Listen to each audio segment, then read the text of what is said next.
one are we aiming for? Like 4 hours? Yeah, about 4 hour long session probably. Yeah. That's consistently what our time has been, 4 hours. Okie dokie. And of course, since you have early shift and everything and are many hours ahead, if at any point you're like, "Hey, I gotta I'm fucking popping go," out. that's Yeah, fine. you can pop out. We understand. Yeah. If it's 4 hours, then I'll be fine.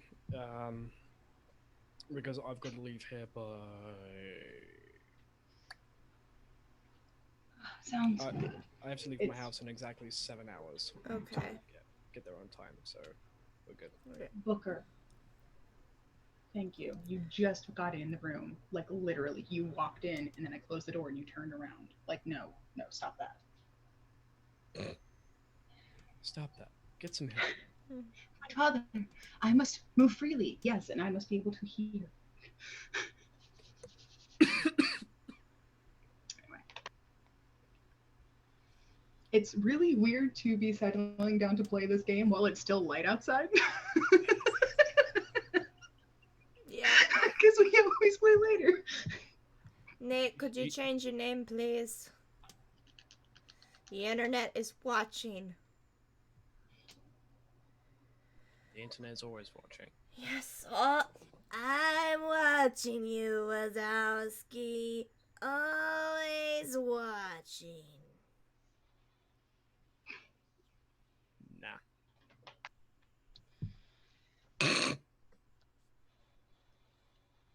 Sorry, I see a message from my mother that she was on her way home.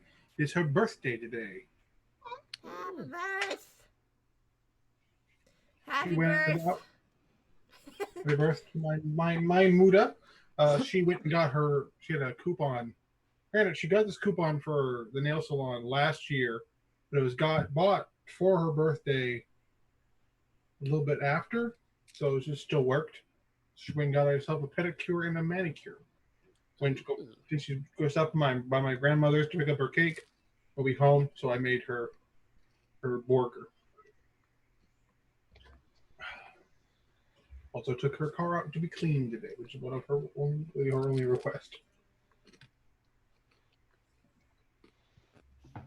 Oh. Yeah.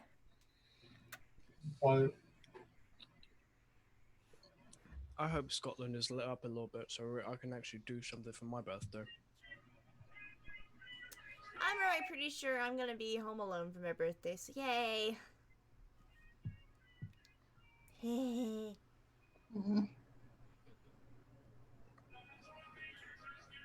Can everybody hear me okay? I switched to headphones. Yeah, I can hear you. Yeah. We can hear you. Ow. Zing, twink, saucer, let's see what's going on November 29th. Damn it! My birthday is on a Sunday, not a Friday. Fuck!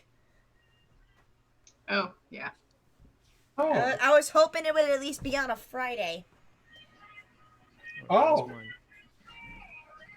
So apparently, one of my D&D friends from my WoW guild is Meghan Markle's mom. One of the additional editors on the new Deep Magic book that just came out. Ooh, nice. Sweet.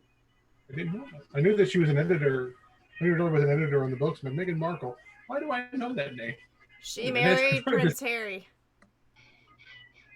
There's a different Meghan Markle. What Meghan Markle?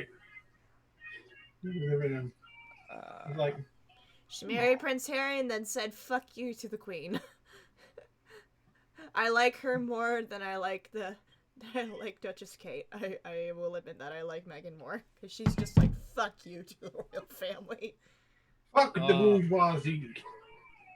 No, she fucking called out their incompetence to like protect her from the public. So she's like, "Fuck y'all, I'm leaving. Me and Harry are moving to California. Bye, bitches." And I'm just like, respect. Yeah. As much as the royal family claims they are happy for the young lad's chosen beloveds, if they don't confine even with one guideline, No. which is why I can. Yeah. I know it's never, ever, ever, ever, ever gonna happen, but if I were to marry into some form of royalty, Oh, maybe miracle. Oh, miracle next.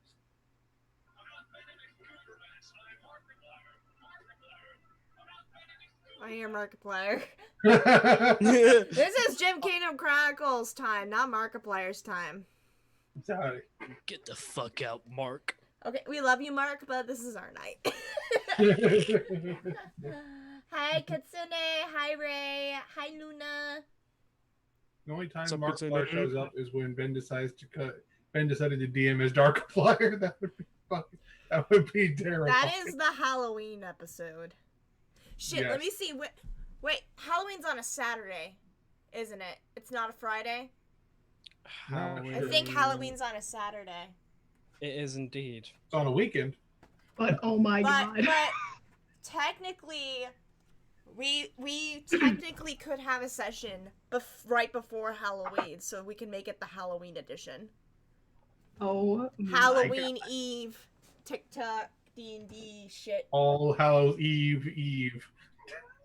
You know what we should do? We dress up as our characters, but we have to draw from a hat who is dressing up as whose character. That's On adorable. the motion, you are not required to be red, unless you have the tools to be red. You do not have to be red Or green for Sutha. or green for Susan. Brian, you're muted. I have exactly one cloak. I think all of us wear cloaks, so Yeah. yeah. And also, I better see you do your best fucking makeup if you dress up as Sierra. I had to borrow makeup. Great. My father is making an odd sound. That concerns me. I'll be right back. Speaking of makeup, Ooh. I followed Bridget Oh. like the fucking. That is amazing. That Oh my Swiss. God. The That's a Swiss Army palette. Because honestly, with all those colors, you could doll up the entire Swiss Army. Yeah. Hey, Alright. those bitches aren't basic. Alright, 8 minutes in, might as well get announcements out of the way. Hello, everybody. Welcome. This is Jim Kingdom Chronicles. I am turned to page 394 here with Aki Obsession, Brian T, Bard of the Midwest. He will be right back. MN Chief, Bryce Osceoles, who is a cave for right now, and Bin of Night. Alpha Hannah. He just appeared to disappear. There you go. Bridget and Hannah will be joining us later. They have to finish up some things in their day, and they'll be joining into the campaign later on tonight. So yeah, welcome to our 32nd session of Jim Kingdom Chronicles. Coming up this September, beginning of October will be our 1-year anniversary, I think. Yeah, right around then. Yeah, right around October time is going to be our 1-year anniversary of Jim Kingdom Chronicles. So, yeah. It's roughly almost been a year since we all basically started playing together, at least for the original Septum Mortem crew. No, not Septum Mortem crew, Out of the Abyss crew. Who most of us play Septum Mortem as well. Yeah. I'm very fucking tired. Don't fight me, please. I'm fragile. Yeah, we'll have our, there's a Bridget! Is it There she Yay. is! Yeah, overlap happens. We have so many games that we're in together, so. So A few There tend quick to be more, announcements. We do have our Teespring still. Jim Kingdom Chronicles fan merch store is linked in the Twitch. Hannah is currently working on a new t-shirt design specifically for Isla, and we will probably have that uploaded in a couple of weeks once she's finished it up and confirmed that it's ready for purchase. Right now, we do have masks for sale.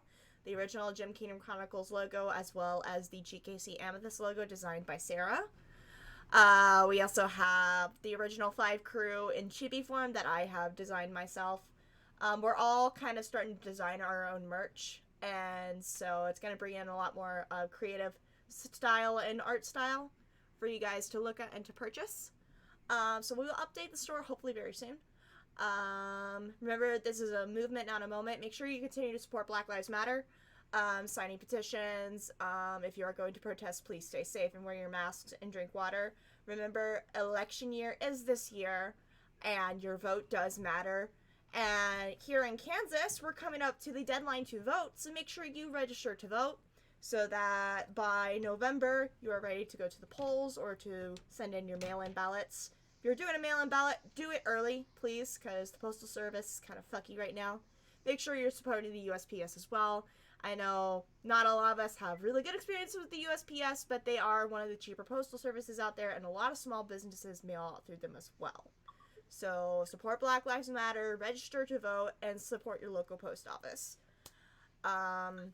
Sarah has her Society 6 store that she sells masks, shower curtains, credenzas, prints, jewelry boxes, pillows, blankets, the whole shebang.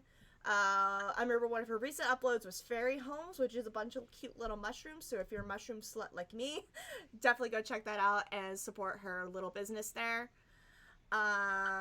Bridget has her own merchandise store as well, so make sure you buy a t-shirt or a hoodie from Bridget and support her.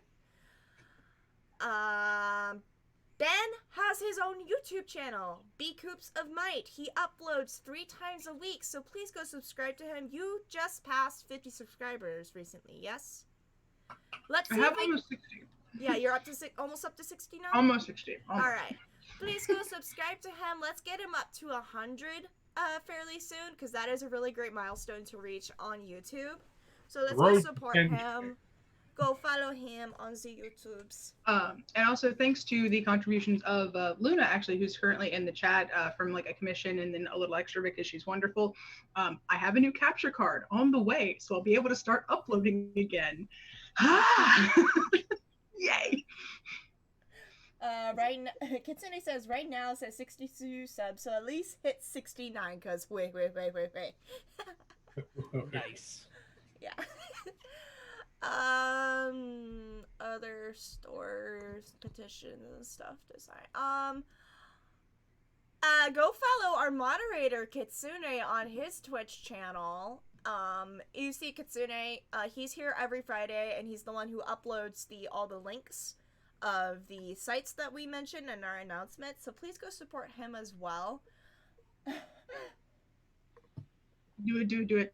Yes. He does good my stuff. God, do Despite not- what he's screaming in the chat. I want to say don't hype my YouTube channel and say that I'm 18 away from 300, but yeah, my YouTube channel's there as well. It's where I upload every episode of Kingdom Chronicles onto a playlist, as well as whatever one-shots we do. I just recently updated it this week, so episode 31 should be up there in the playlist, as well as the Pirate Time one-shot, as well as Alice's Manic Manor one-shot that we did a couple Wednesdays ago. So if you're behind on an episode or whatever, we have the YouTube there available, so you can catch up on episodes. One last quick announcement. We have our own official Spotify, Kingdom Chronicles. It's linked down in my Twitch below, and I think it will pop up a link for you as well. We currently have 7 playlists up, 6 for different characters, and then 1 party playlist that we still need to update. So if you want to jam out to different kinds of music and songs that our characters would listen to or relate to, feel free to follow our Spotify and to follow those specific playlists. Some of the playlists are open to the public, so if you want to add a song that you feel like represents our characters, feel free to do so. I think that is it for my announcements that I usually have. Does anybody have any quick announcements that they want to throw out? Shameless plug.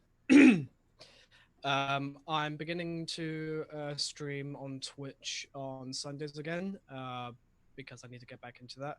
So Sundays will be single player Sundays, where I go on to story-based games or campaigns of multiplayer games even, and then throughout the week, I'm trying to get a schedule together for other days during the week, but that's hard because now I'm working. You got a but yeah, job. I got a job. He's a whole ass adult now. He has a job. I don't like it. Yeah. But what's great and not great is that I don't work nights, but that means I mostly work mornings. So if I work a Saturday morning, I might not be for GKC every session. Which means we have full liberty and reign to prank Drax when you're not here. Is that correct? If I say no, you're gonna do it anyway. So what's the point of having my say? I mean, everybody's character is free game whenever they're not in the session. So it's the unspoken rule. Always roast Drax. That's what we do. Mr. Grumpy Butt the entire time. Anywho, Kitsune says he'll do his best to clip every time we do pranks. I'm sure he will. And for those of you who don't know, my Twitch handle is mnchief_. So, and it will. I'm trying to, be able to make money off of Twitch as well. So, if you guys want to follow or subscribe, you can. There's no obligation to, but anything helps. Yeah, that affiliate life, bro. I haven't seen a payout in 2 months. That's because I don't stream often anymore, and that's fine. It's still cool to be able to upload my own emojis and everything. So, yeah. Any more quick announcements before somebody has to take over Hannah's role for the night? I did it last time. Somebody else. Nose goes. That's why I did it first. I think Bridget went last. Yeah. No, Jack. We just hear Jack afterwards. No, Jack. It's not time for you. Leo. What is it? Oh, Leo! I love you guys so much! You guys are wonderful and amazing, and y'all are goddesses and gods, and you're the greatest thing since sliced bread. You're better than Betty White. That is a high bar. That's a high bar. Oh my god, we just got blessed by God before we started. Okay, that counts. The Lord gives his love in a confused manner. Yes, he does. Point of inspiration, because we got blessed by God himself. Oh, Thank you. right after! Do we have to do it again? I think Leo did a good job doing the I love everyone announcement. Yeah. We can do it again. I think Hannah is in the car. Look at that floofy boy! Look at that belly! Eh. Yeah. Long boy. You're a long boy. He's a long chunk. He's a long chunk. Hey, Hannah, bye. Yes, He's so content as well. Yeah. Mother, how dare you? Hannah, you joined just in time. We need the. Sorry, I'm late.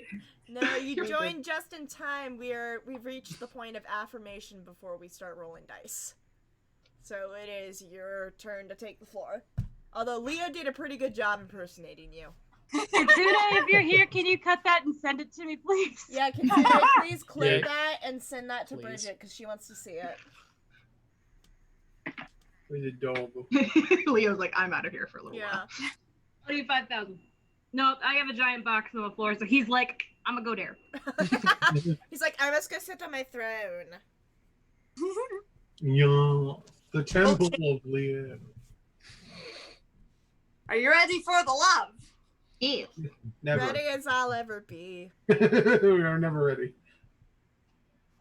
We are always grateful. I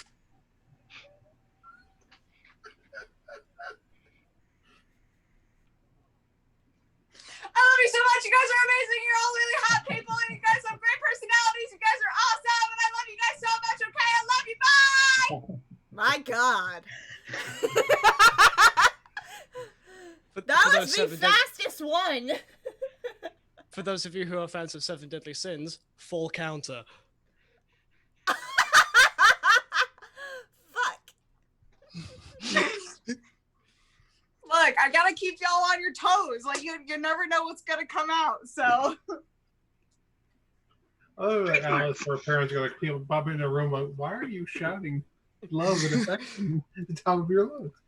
Right. I have to. Mandy. I have to be off camera for a little bit because I've just found out that my shirt's inside out.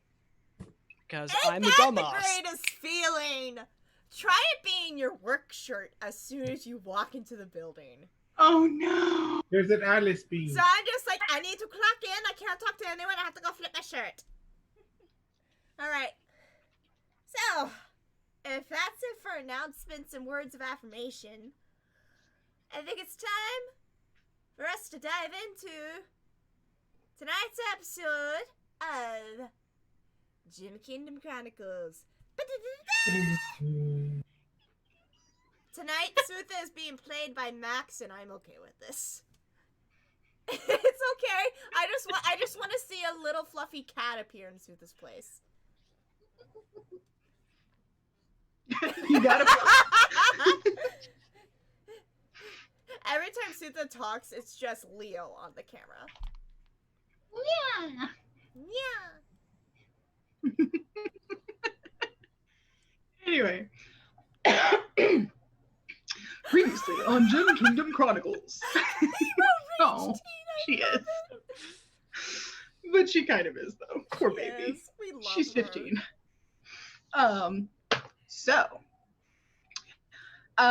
There was some interesting stuff that went down last time. So you guys explored a little bit more around the grounds and within the actual building itself. Were able to find some little bits and pieces of things. Everybody found like some kind of knickknack to some extent, and also found Garnet's room, where Isla got a lovely sense of anger and madness, just kind of emanating from the whole place. So that was lovely. Found a journal, found an actual fucking garnet on the table. So now basically Sierra has like the most exclusive collection ever because of the garnets. Just saying. Like, just saying, technically. I am the most wealthy bitch in all the land.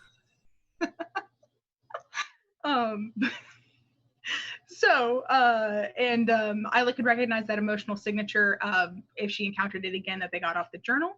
On the grounds, Zinc found a very strange bluish pearl thing that's not a pearl. It has something to do with water. No one yet knows what the fuck it is, but he still has it. And they also found a ring of feather falling in a bird's nest. Because this is my campaign. Devotion and Sutha also found a drift globe that can be used as they choose. So anyway, yeah, sorry. It looks like the letter that y'all found was legitimate and old. Looks like Garnet somehow has been alive this whole fucking time. Even though she's just a human, so we're not sure how the fuck that's going down yet, but Raven Queen is not cool with this shit, that's for sure. Is not pleased. You guys sent an update to the Queen, equipped with your not safe word, but your password. Not safe word, that's a different thing. Password. Ocean's safe word is apples. Can this party have a safe word anymore when things get too dicey? It's red. No, the safe word is, I need an adult. You are the fire department, motherfucker? Fuck! You are an adult. No. I'm an adult. No. No, you're not. I'm a child with a drinking permit. Anyway. Am I wrong? And also the Queen's tour begins tomorrow from when you sent the message, which means that she's already on her tour as of the game's resolution continuation at this point. Tyr had some words with Devotion about his bargain that he struck up with Loki. It was just like, the fuck, my dude, the fuck. And his response was, "I have no excuses. I fucked up." Yeah. And something seems to be going down with Tyr, but you're not really sure what the fuck it is because, of course, he's a god and he's not really going to just tell you his problems because he's It's a like, god. Boy, Devotion's drives it up to, look, it's not something to deal with what I'm dealing with right at the moment.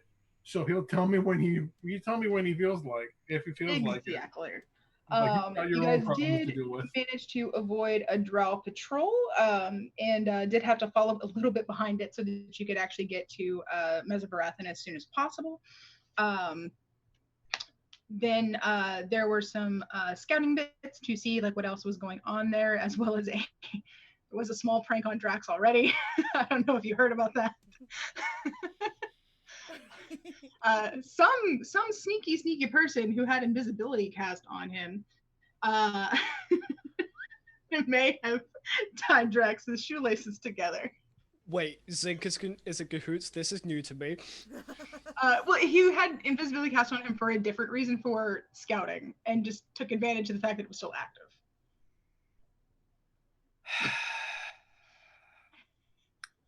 However, by the roll of the dice, Drax has suspicions, but no confirmations. Basically, He's yes. like, He rolled a nat 1, I think. I like, think so, yeah.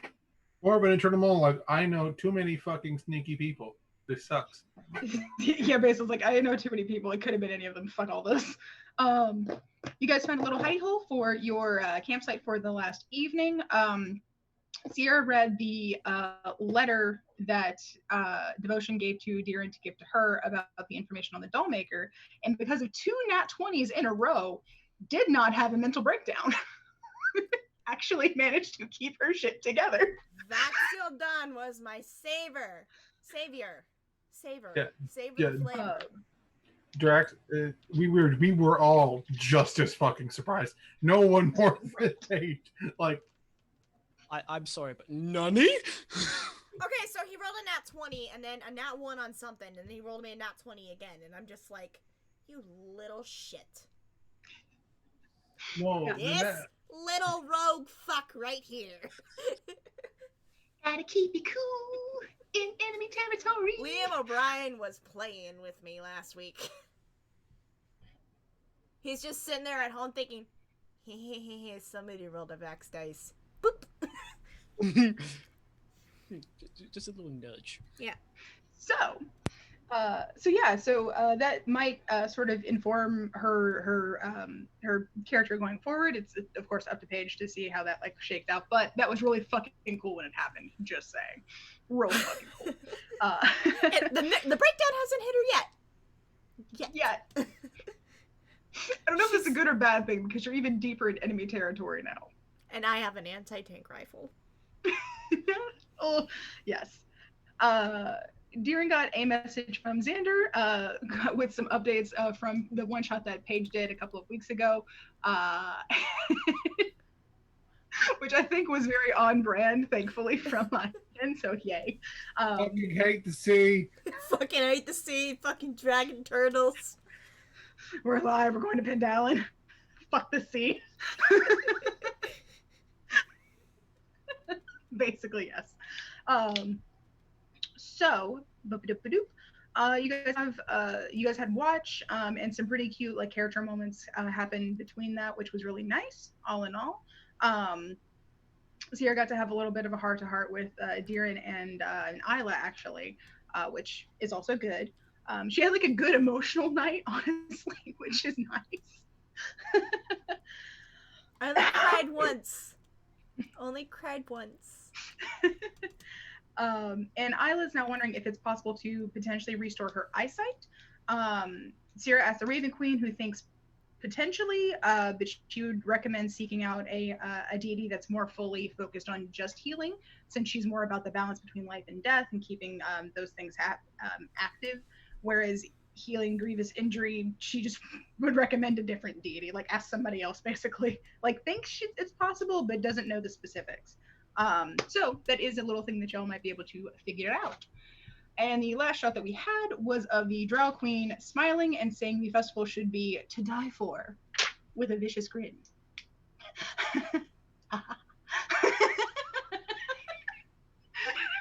And your face is beautiful, by the way.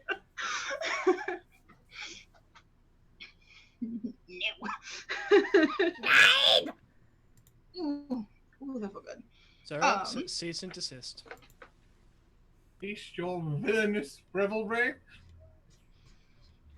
Sweet.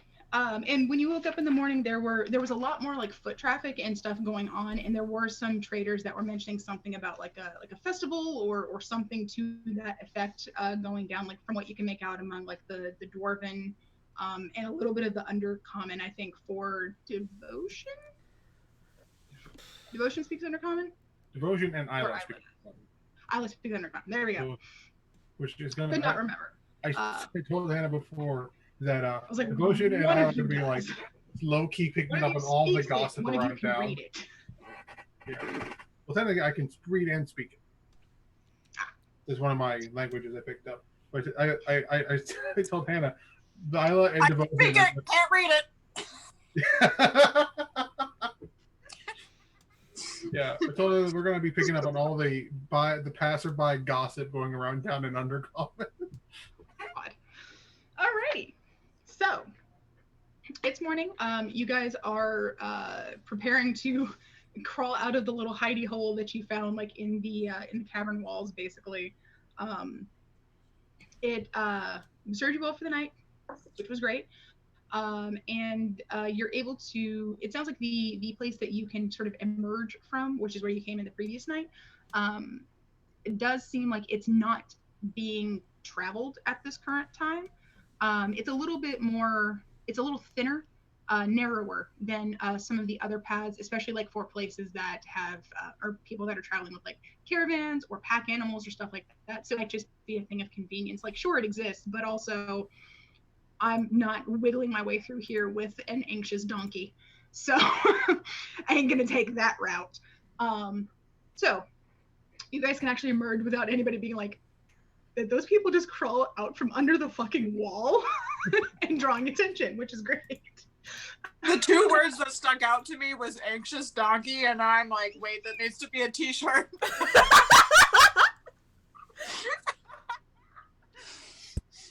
Anxious donkey, but it's just a picture of my face.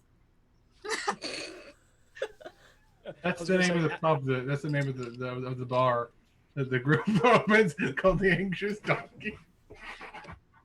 Has nothing to do with their adventure. They're just like, that just sounds like a fun name for a bar. No, Fuck it. it needs to have a yell bubble, and saying "anxious donkey" being yelled by Gordon Ramsay. You anxious donkey! Gordon Ramsay's a fucking tavern owner in the Underdark. Oh my god, yes. Ben, now writing that down. Say, if that's not already a thing, it is now. It is now. I'm just gonna make a little note here. Anxious donkey.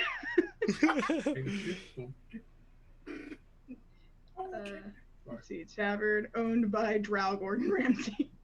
Oh my god, even more grumpy than he is usual. Lothamar Ramstein. There we go. There's his name. And we are derailed. Anyway, so you guys can emerge and start heading into the town. What plan are y'all talking about to make sure you don't get immediately stopped upon entering town? What is the plan? Discuss. I have my hat of disguise. How Make did myself just like a random, no definitive characteristics drow citizen. I Okay. use my hat of disguise to look like a pretty familiar half-drow warlock. We miss you, Kelsey. Zink is still the troll doll from the Trolls movie. That he is. With clothes, though, right? Yeah, Zink is Yeah. wearing clothes. But the Jonathan or Justin Timberlake character for sure.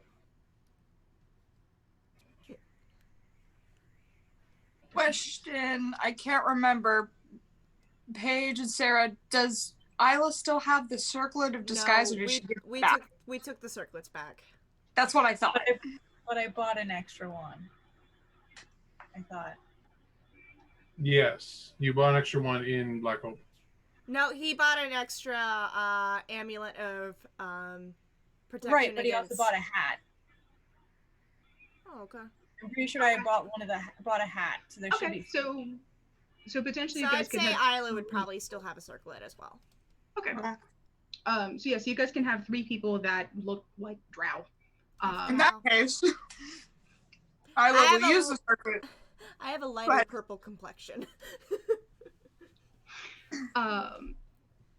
So I guess real quick for all of you, just because you're down here, roll me a history check to kind of suss out any extra details that might help you about how shit works down here. Don't fuck me, Vax. Vax was nice. 15. Hey, I have test rolled nothing. 25. Oh, that's Rolled an actually 18. I have a +7. nice. Lordma knows nothing. Floydma loves drow but knows nothing about them. Love their culture. Doesn't know far more about their culture. 15. 52. No kidding. 7. Oh, 7. Okay. Ooh, somebody knows less than me. Okay. I rolled a natural 18 plus 1, so 19. Hell yeah. Which it makes kind of sense, yeah. Okay, so if you rolled a 15 or above, you'll know that the Drow Society tends to be pretty matriarchal. A lot of the Drow are perceived and seem to make every extent they can to be cruel and inhumane, and they have a pretty steady supply of slave trade on, as well as just general trade within their peoples. So that's a potential angle that you might be able to use. If you rolled a 20 or above, you'll also know that there's a lot of political absolute fuckery that goes on all the time, ever. And things tend to change out a lot as there is technically a queen position, but it's really, it's not based off of lineage. It's based off of who can hold that position against all comers and however she chooses to hold it. And it's not pretty, ever. So if you can manage to hold it on long enough that your daughter can take it over, that's fucking amazing, and it hasn't happened in a while. But either way, you do know that the Drow Queen is in this city, so that's also something to just kind of be aware of, is that there might be royal patrols in addition to the normal city ones. So, but yeah, but you guys do have some possibilities for going in. You can disguise yourself as some Drow with some trade you're bringing to market, considering you have a lot of unusual people in your party. You're here to trade exotics, so to speak. I feel really weird saying that. And I do apologize, but just gotta roll with it. Callie somewhere is triggered. Yeah. You're also potentially maybe you're here to trade, and the other people are just part of the caravan that you have, and maybe you lost your caravan and it's very sad. You're here to restock in the city or something. You could be a bunch of people that have just come down here with some Drow escorts to enjoy the festival. Whatever you want to do. You're probably going to have to lie a bit to support any one of these, but you have options. What are you thinking? And if we need, well, Devotion will take out. He has a pair of manacles. He has these dimensional manacles. Oh yeah. An unsavory option. Sutha and Drax can pass as mercenary bodyguards. I love how Bridget was like, Given that these manacles are under my control, I can unlock them if I need to. you could be bringing in exotic trade. So someone will have to hold the staff. I would advise Isla, she can use it as a walking stick if she needs. Will they able to detect magic from the manacles if they have such abilities? If they can, they will likely be able to detect what type of manacles they are, which will lead them to believe I have possession of some sort of extra dimensional or teleportation magic, meaning I might be more valuable and why they are necessary. Basically to fool them. Yes. Granted. It's much easier if I take on the role since I don't need to have a weapon on me, given that I can summon mine. That way, if I'm taken somewhere, I am able to find a way out. So someone may have to hold this heavy ash. He motions to his tower shield. Like someone may need to take this as well. Nice goes. Yeah, Darren just goes. Right, Mr. That thing weighs as much as me. Drax will take it. Yeah. And that you will hand the staff. He will put the staff in Isla's hands. Granted, Isla can't use the magic in it because it's very restrictive on what it can. But it's like it's a very sturdy metal staff, and it's good for the walking. She'll hold it and use her circlet of disguise to disguise herself as a full-blooded drow with like ashen, like gray ashen skin and pure white hair. And she'll keep the like fully blind eyes, but give her like a few scars like on her face and stuff to make her look more tough. With darker clothing. So yeah. She just goes, I know I can't see it, but I don't like it. I think we have. Yeah, I think someone probably would. I'm not going to transfer the actual, but we'll also switch out of his plate and probably have someone hold his bag and with all his equipment and stuff, and he'll put on like kind of scraggy, sort of old, scraggy kind of clothes. Makes it look a little more convincing, but he will still have his arm wrapped. Yeah, which is fair. Which adds to the mystery. And then we will put on his dimensional manacles. Okay, so do you want Drax to hold all of your shit for the time being? Yeah, I think he should be able to do that. Yeah. Okay. So plate. The heaviest thing I have on me is the armor, and it's like 40 pounds. It's okay. It's half plate, so it's a little heavy, but it's not as heavy as another armor. Yeah, it's not heavy. It's like a full plate of fucking Lawbringer armor. I can't have full plate because if I do, I can't fly. There's another thing. If I wear heavy armor, I can't use my wings. That is true. So yes. Okay. He will explain, the ever shifting and ever cutthroat political landscape. Myself and Isla, who more likely to hear more undercommon here than dwarvish. We should keep an ear out, particularly for any rumors of upstarts. They might be an asset that can be used. Sounds reasonable. Okay. This plan may seem distasteful, but it's least questions, I imagine, given the trade that goes on down here. Okay. So, quick question: are Flortma and Zinc also merchandise?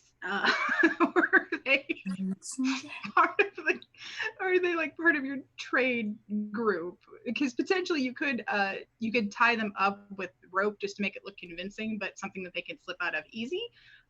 Or they could be part of your like people keeping the shackled one contained. Yeah, I Up to imagine. y'all. I imagine Equipment isn't exactly slave material. it's going to imply that Zinc and Forma can also be sent in as mercenaries, extra muscle, given my. I'm the bodyguard. No, okay, hear me out. Just like, hear me out.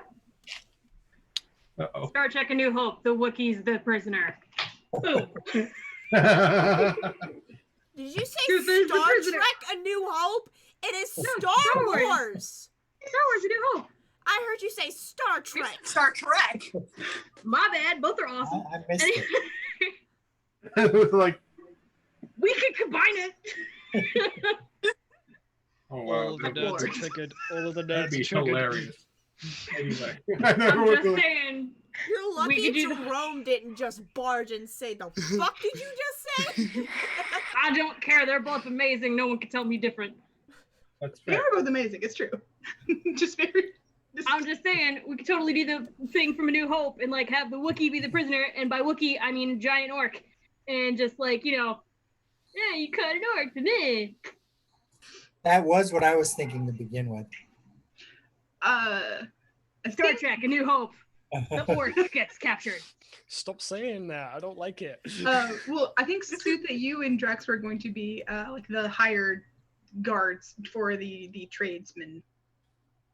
But I mean, if Sutha is down for it, we can have her just Wookiee and then pop the arms off of a bunch of guards. Yeah. It's Oh, up to yeah. her. Ultra violence is absolutely. Oh, good. Oh, wait. Oh, shit. I didn't realize what that means. I have to unequip. Oh, good. That's sweet. 11 armor class. Darren will also point out. Darren will also point out that he could easily utilize his disguise kit on anyone if he needs to. That is also true. There's not. The reason devotion is. He's got some latex elf ears in there. The reason devotion is volunteering for this because while he has the utmost skill that Darren could make him look like a completely different tiefling, he is 6.5 feet tall, horns and wings. I can't hide those really well. If that conversation happened, he just gestures at Flortma, who could easily fit in. Yeah. Corbett's a much better option for that.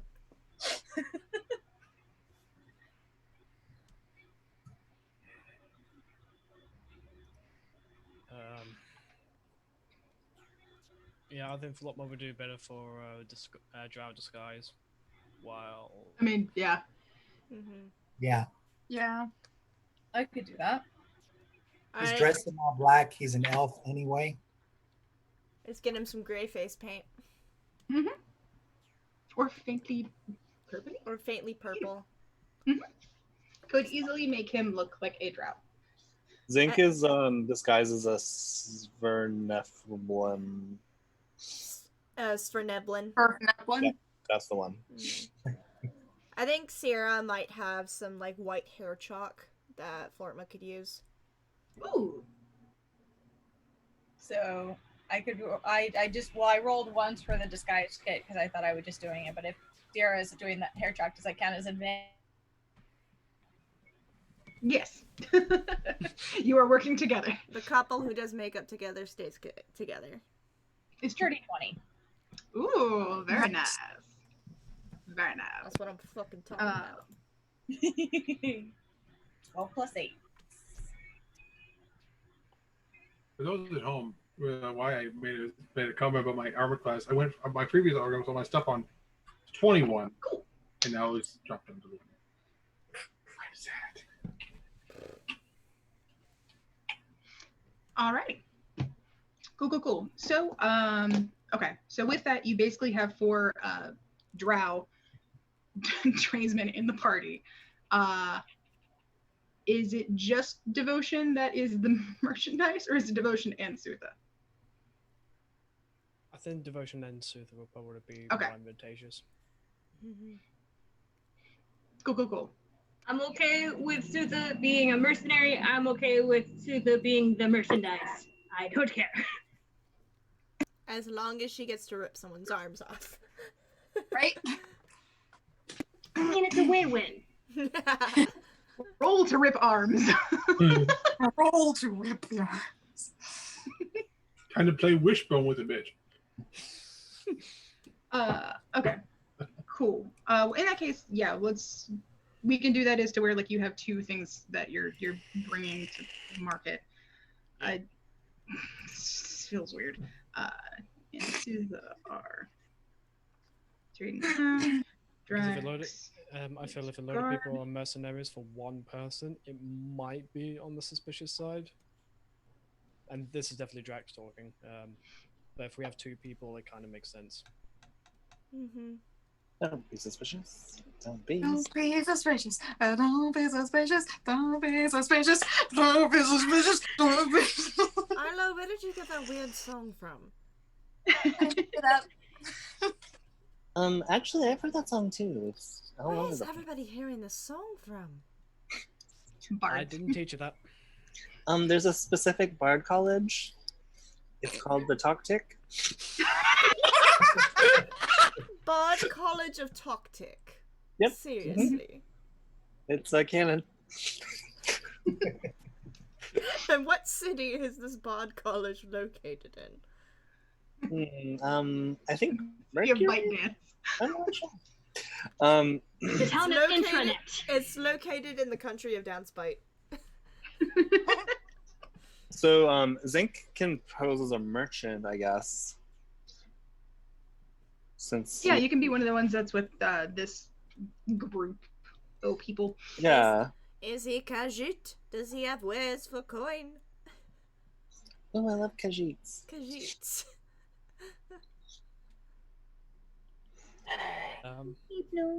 Okay. Cool. So, I think in that case we've got everything squared away. So, fun fact: while you guys are disguised in this way, you're basically going to have advantage on your deception checks or persuasion checks because you look like you belong. You look like you're supposed to be here. You look like you're a part of this whole thing.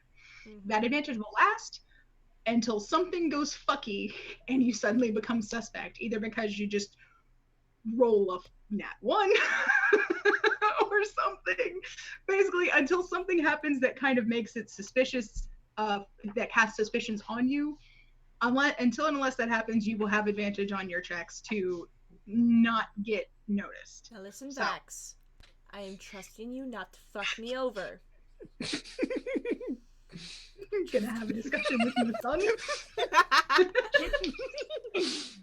I'm sorry. Can we just get a still of Paige fucking cross-eyed and it dies?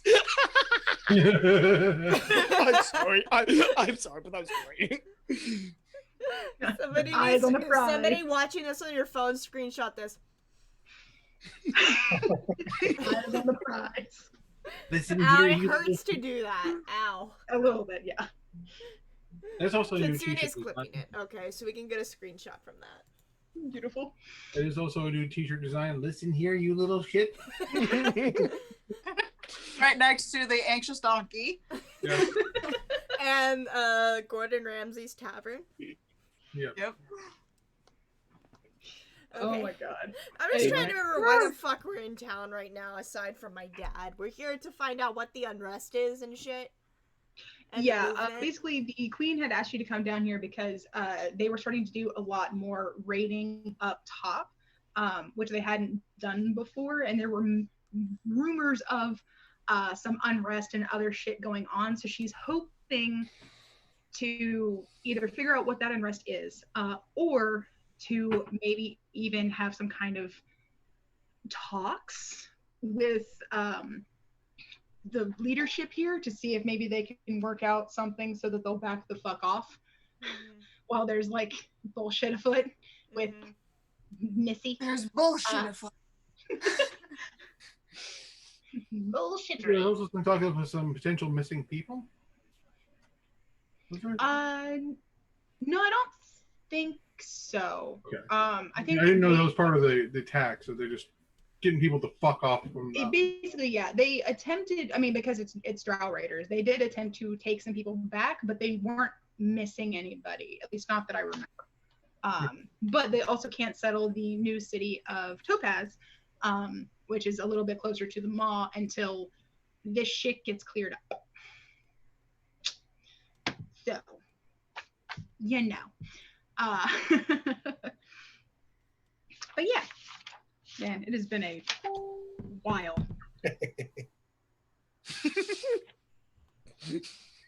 Anyway. Kitsune is fast with that screenshot, I swear to God. Perfect. So anyway, so you guys have assembled your disguises, and your cover story is in place. Sierra thankfully- is mute. Yeah, Lordma is too because he doesn't speak Undercommon. Fair. Thankfully, at least, there's a fair chance, since you guys are in like a mostly drow city, that there should be a decent amount of people that will probably speak Elvish. But most will be speaking Undercommon, so that's just something to be careful of. Basically just means if somebody is speaking Undercommon, let one of the others who does speak Undercommon, I think in this case Isla, help. Actually, Darren will probably turn to, was it Devotion who cast the languages on him before? Or Zing. Before we enter and ask if he's able to do it again? I think it was Devotion. Was it Zing? Zing cast invisibility. And tongues. Oh, and tongues? Oh, cool. Then he'll go to Yeah. Zink and ask Zink if he's able to do it again before they enter. Yeah, I can do that. And I can target another person if someone else would like to know what the fuck's going on.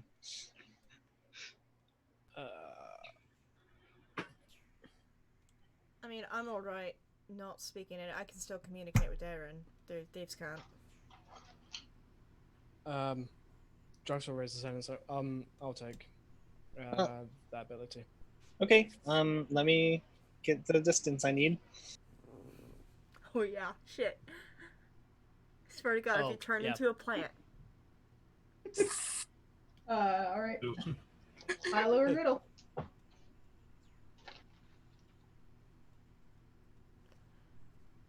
Fine. Sorry, I switched windows. I couldn't hit the space bar. Let's do low. Oh no. Oh, that's the first one that's actually matched in a while. Oh no! Oh no. So let me see what you got. What? I'm like, sorry. We're looking That's at the first it one that say is matched. before we enter the town. It is the first one that's matched in a while. Hold Fuck, on. shit, piss. Where are you? Wow, magic too cold.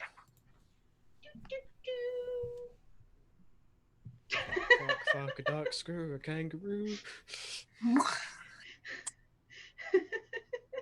Sorry. What did you roll? 69 porcupine, orgy at the zoo. You just Oh no. Tell me we don't have another unicorn. still haven't like left the actual little area, right? Like you're still within your little cavern space. Yeah. Yeah, we're still hanging out there. You literally just bamf over to the other side of the cavern. That's it. That's it. I don't have Blink's not activated, so I can't just like bounce around like a. No, it's just In the you bar. teleport. You teleport up to 60 feet to an unoccupied space of your choice that you can see. I was just gonna go with, yep, it's literally the exact opposite side of the cavern. Sounds good to I'm me. about to say, I swear to God, if he teleports into the city alone. Right? No. Just 60 feet. Well, up to 60. In this case, it's like 30 feet. Just Sierra blinks. That has not happened in a while. Now since the dragons, I think. I guess that new trinket you got definitely is helping keeping it under control. Yeah, hopefully I'll have better control the longer I can cast magic. Mm-hmm. But Drax and Darren should be able to understand and speak in a way that everyone can understand. which is awesome. It only lasts an hour, though. How long does it take to get to the city?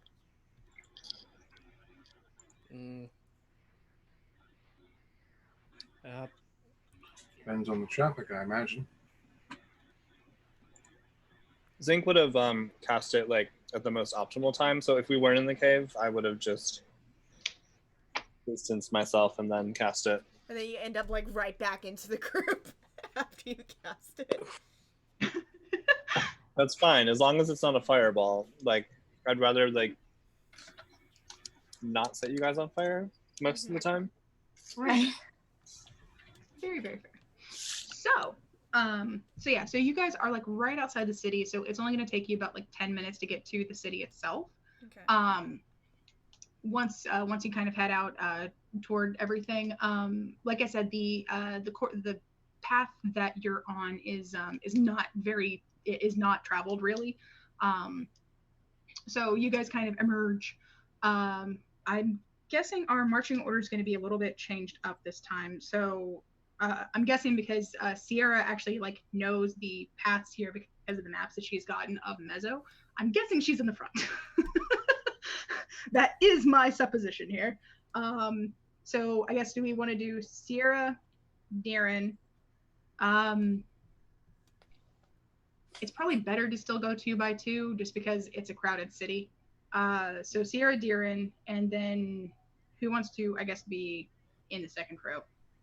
I guess Isla, since she can speak Undercommon. Okay. Drax will be behind Isla, kind of like with one arm on the manacles of that devotion wearing, kind of like tugging him along. Okay. I'm gonna put Flortma beside Isla and in front of Devotion. Then we'll have Zinc and Sutha.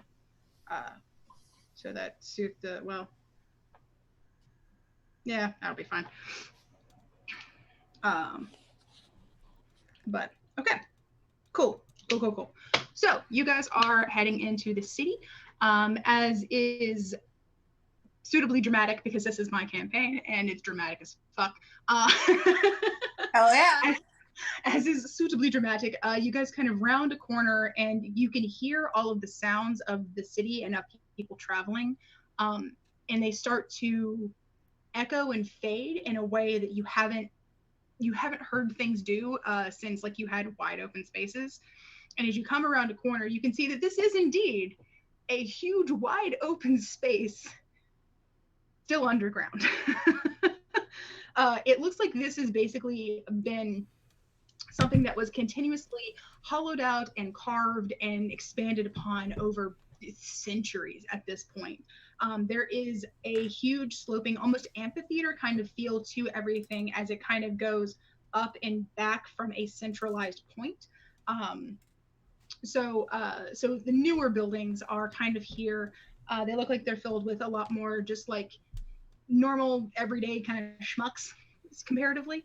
And as you get closer and closer into the city proper, in the city's center, they get larger and more grand and more added to from the years, until you see at the center of this whole place is the palace, which kind of looks like a dark, demented version of the Disney castle. That's cool. Sorry. It's fine, but that's what it kind of looks like, because that's just in my head. So we're at Edgelord Disney World right now? Yes. Yes. Where people can actually live half the time. So there is silvery stuff, spider web motifs, kind of like that, fucking everywhere. There are literal spider webs anywhere up high, as well as like giant spiders and smaller versions just kind of scattered about. Like some people have them like in their yards as pets, for lack of a better word, or some specific subversions are in like people's stables with like specialized saddles and shit in there. So that's... I'm sorry, what? I blanked out. Giant spiders. What the fuck? His pets, his mounts. They're pets and people ride them down here. Just about. That is a suitable, that is an absolutely accurate representation. Hold on. Hold on. Hold on. Oh no. Isla's scared of spiders. I can't see them though. Well, we don't have to tell her they're there. She can hear them. Scuttle. She like halts for a second and goes, "Are those spiders?" Nope, scorpion. No, not at all. Not at all. All of the fucking I know you're deception. lying to me. They make a deception check with disadvantage. Because she can fucking feel. So yeah. 14.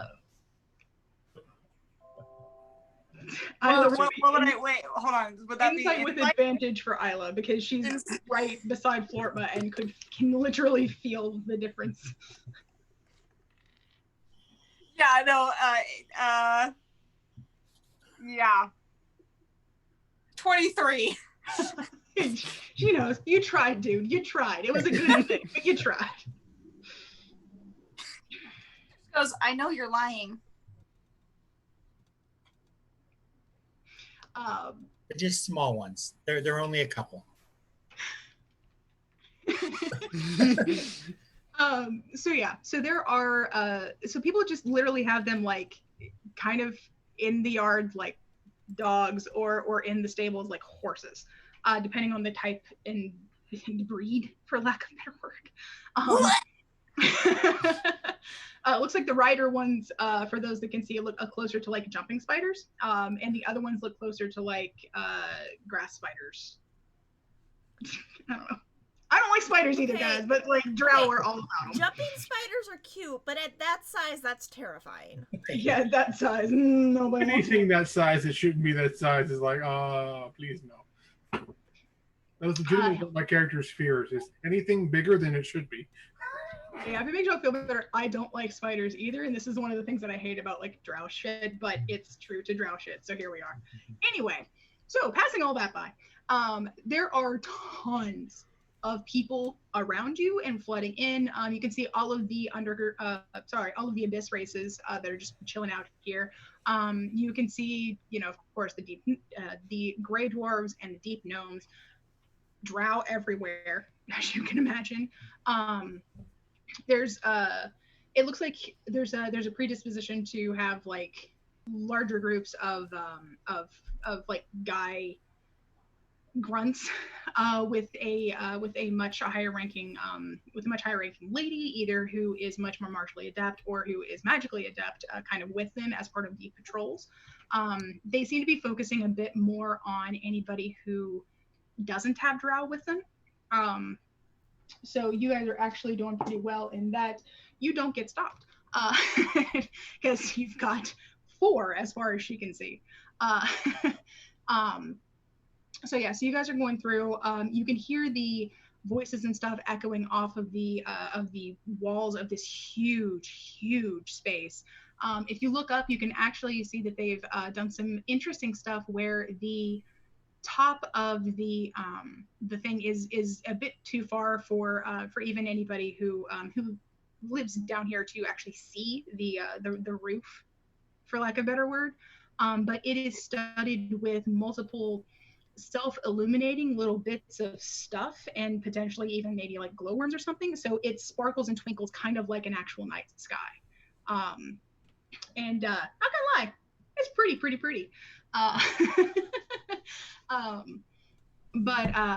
But yeah, so there's a lot of people around you kind of jostling around you. You can hear, merchants already hawking their wares. You can hear people kind of shuffling around.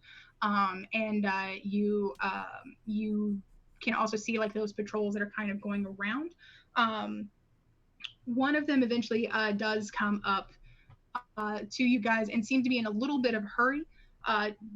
She's got like a checklist basically, and is like, and is looking over your wares. It goes and says in Elvish, okay, so you've got 2 for the live market, is that right? Anything else that you need to declare while you're here?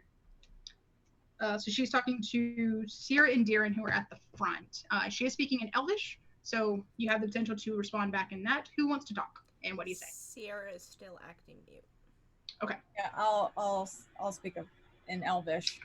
Mhm. And say, no, only this.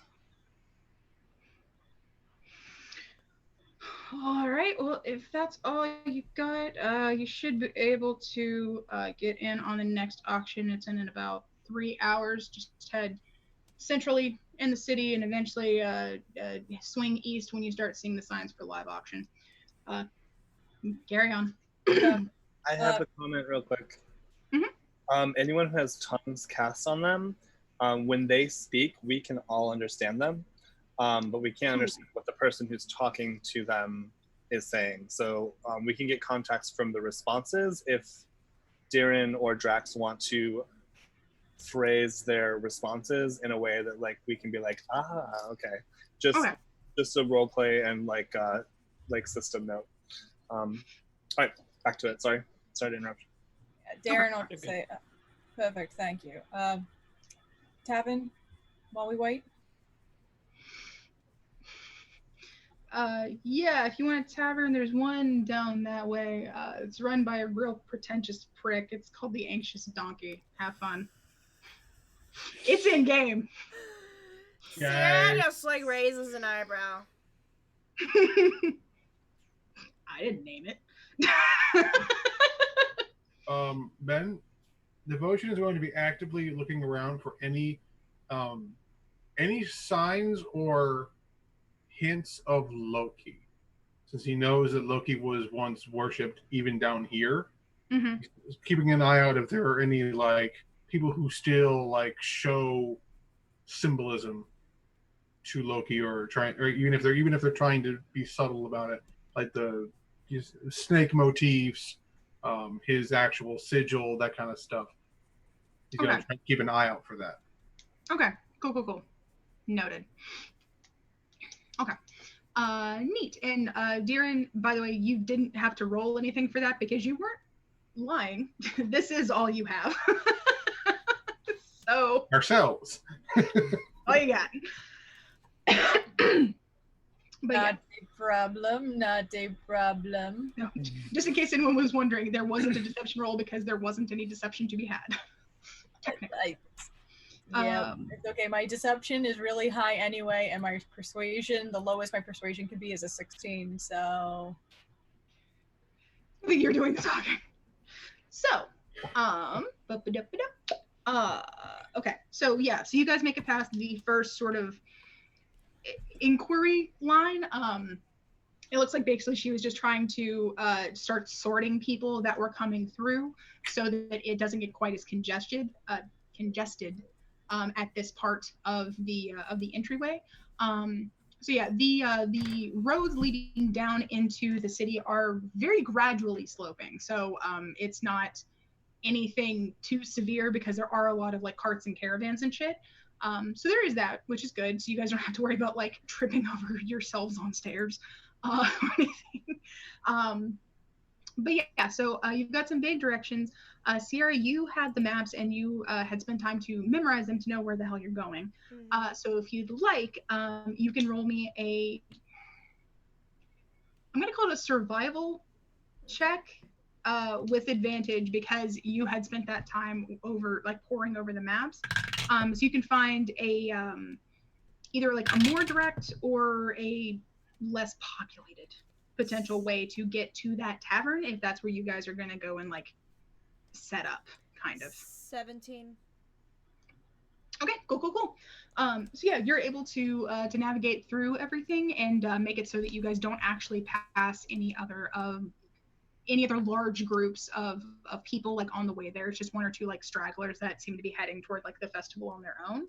A lot of lanterns and stuff that are set up that have kind of the feel of like a tradesman's festival kind of thing. Something like that going on. You guys can smell like it smells like every restaurant in the city is putting out their wares for feasting today. So you've passed tons of places that have like little sample plates and other stuff trying to get you to come back later. Everything like that. It's all that fancy as hell, strange looking, but really tasty drow food. So, yeah. But you guys eventually make it to the tavern, if that's where you're intending to go. But yeah, you guys make it to the tavern without encountering any other like official groups of people. There's a few more people at the tavern that you'll have to like get around because there's actually people here. But it doesn't look like there's anyone official here at the moment. So what do you want to do? Before Drax heads into the tavern, Drax will kind of tie a rope around Devotion's manacles, and actually have him like not have Devotion not be inside the tavern to kind of continue the deception. Mhm. So he'll like have like Devotion tied to a post on the outside of the tavern, and just kind of whisper under breath,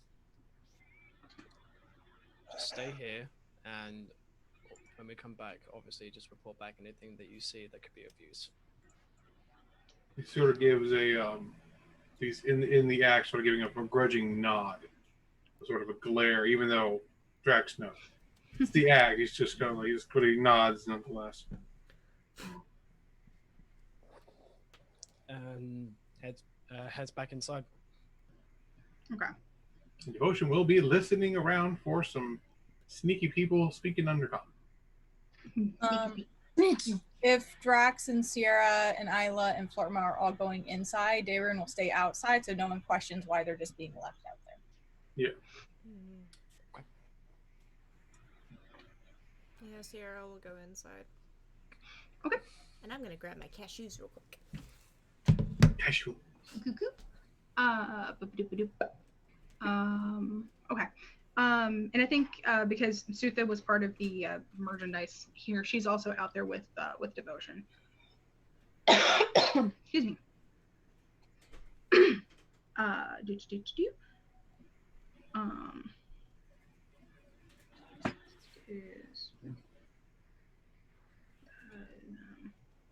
Okay. So you guys go inside, and it's not quite as rowdy as you would imagine a tavern to be. It's a little loud, but it's also just not quite as rowdy as you would imagine like a tavern to be, especially like with all these people. And you notice that it's mostly drow that are in here kind of enjoying like something in small groups or like side or like by themselves at the bar, or something like that. But there are a good number of drow in here, and there's a couple of additional people that are kind of hanging out like on the edges.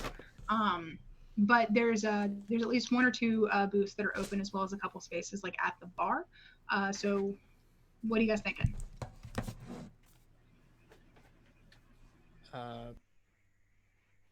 Drax is going to position himself at the bar. Okay. Isla will too. Zing's gonna stick with Sutha. Okay. She's outside. Okay, then I'll stay with Sutha outside. Okay. Cool. Cool. Florma? I will find a seat where I don't have to talk and listen. I will listen to if I can understand anything wrong. Real quick, will you just let me know when an hour passes? Yeah. Okay. Thank you. I will find an opposite seat to Flortma, like across the tavern, but keep him and the others in eyesight and do the same thing. See if I can pick up anything in Elvish, and I will stay mute. Okay. Cool. So for anybody who's doing the listening thing, it's not a gather information check, which is what this would be perfect for. So I think this would be, especially since you guys aren't like necessarily actively talking while you're getting it, you're just listening and trying to like keep that stuff in track. I think it's going to be a perception check. And since you guys think just make it a flat roll to just because there are potentially people talking in a couple of different languages, so trying to focus on the ones that you want. I think just make it a flat roll. I don't hear anything.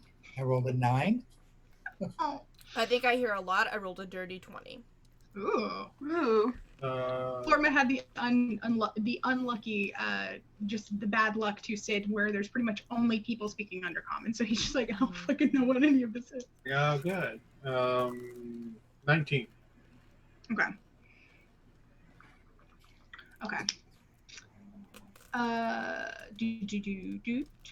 Drax and Isla, what do you guys roll for hearing people, or overhearing people, I guess? Perception, right? Mm-hmm. Yeah. 24. A 1? 24. 24. It fell off of the table. Oh no. Where'd you go, you little bitch? I'm sorry. On the table, all it reminded me of was I fell in the toilet. Yeah, that's fair. I called it a bitch, so. They're all two? No. 11. Ah, fair enough. Okay. So if you rolled a 15 or above, which I think pretty much almost everyone did, except Flora. Florma and Isla. Isla rolled an 11. Yeah. So if you roll a 15 or above, you're getting a good feel for some of the stuff that's going on. There's a pretty big live auction that's going on down here, which is great. There's also some rumors that the current queen and her princess will be doing some kind of speaking thing much later this evening. Supposedly that's going to also coincide with some kind of combat event from some chosen champions that they've been training or something up at the castle. So that's going to be fun. If you roll a 20 or above, what extra little bits that you get from that are that the queen has been hyping up a very special part of that fight. Which is supposed to be a specially trained fighter that she's been working on for years. That's supposed to make some kind of debut or something like that. So there's like a gladiatorial thing that they're going to be doing, where it's going to be sort of a progressive fight to the death, and whoever wins wins. And she's supposedly touting that her fighter is going to be the end all be all of it. So. Oh no. Yeah. Is there any mention of? That's where Is there anybody like mentioning signing up for fights?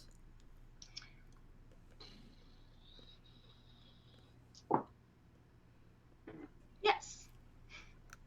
There is a sign up for any last minute participants that want to give it a try. Particularly against that opponent.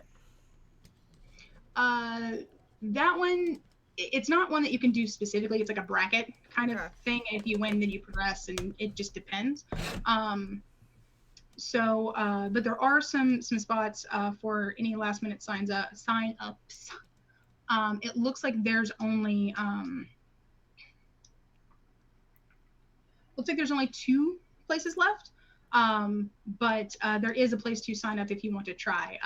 One of the reasons that it hasn't been filled yet is that it's supposed to be fights to the death, and not everybody is on board with that. But there are 2 spaces. The tavern, you get some sense from the tavern that the signups are kind of close to where the live auction's happening. They close roughly like 2 hours before the event is supposed to start, so you still have about 3 hours until it's like go time. But there are 2 spots open. What you thinking? I'm just thinking. Totally not going to sign Sierra up for a fucking battle royale. Totally not doing that. Y'all don't know what I'm thinking. I'm just sitting there being mute. Mm-hmm. Drax will kind of raise his hand for the attention of the closest bartender, which I hope is the manager. I want to speak to the manager. Try that shit on Gordon Ramsay. I dare any of you. Oh no, that will not end well for you. Yeah. If I was ready to die on that day, I would. Have your soul crushed. There is surprisingly.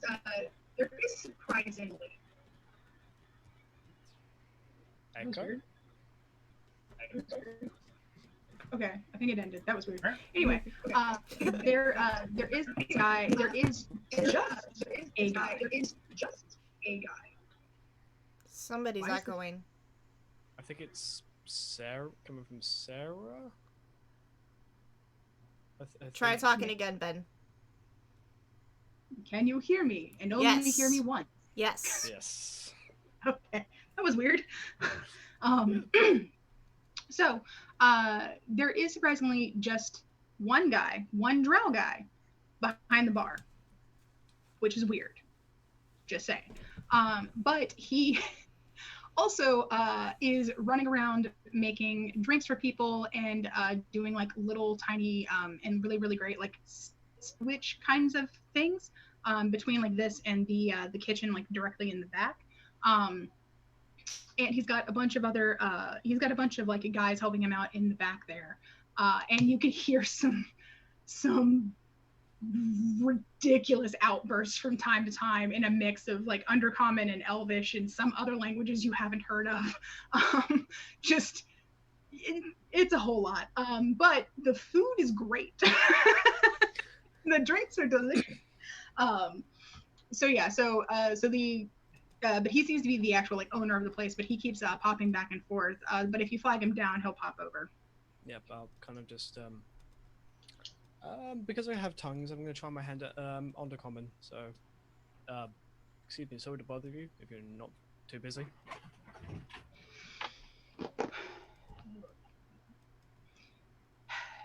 Make it quick, outsider. I've got a duck on roast, and I've got to pull it off in exactly 3 minutes, or else it's gonna be ruined, and I can't trust those fucks to do it on their own. So what? Keep a straight face. Keep a straight face. Keep a straight face.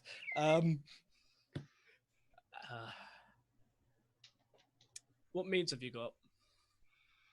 Well, we have a Phasrus one, which I don't think you can handle because you're not from here. We also have one that has essence of. I've got one that's got essence of Deathshade berries, which sound bad, actually won't kill you. Nightshade will. I have to explain that every time. So we got those, and for some of you above people, there's one that I think has dandelion in it. I'll take the first one you mentioned, but I also have try some of that duck because that sounds really nice. All right. And sorry. First one I mentioned was Phasrus. You can't handle that, trust me. But I'll get you the Deathshade one.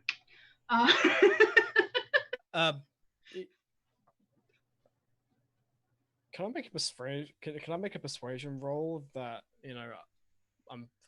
I can handle it? Just with a stern, like unfazing look of I know what I said. I said what I meant. Roll.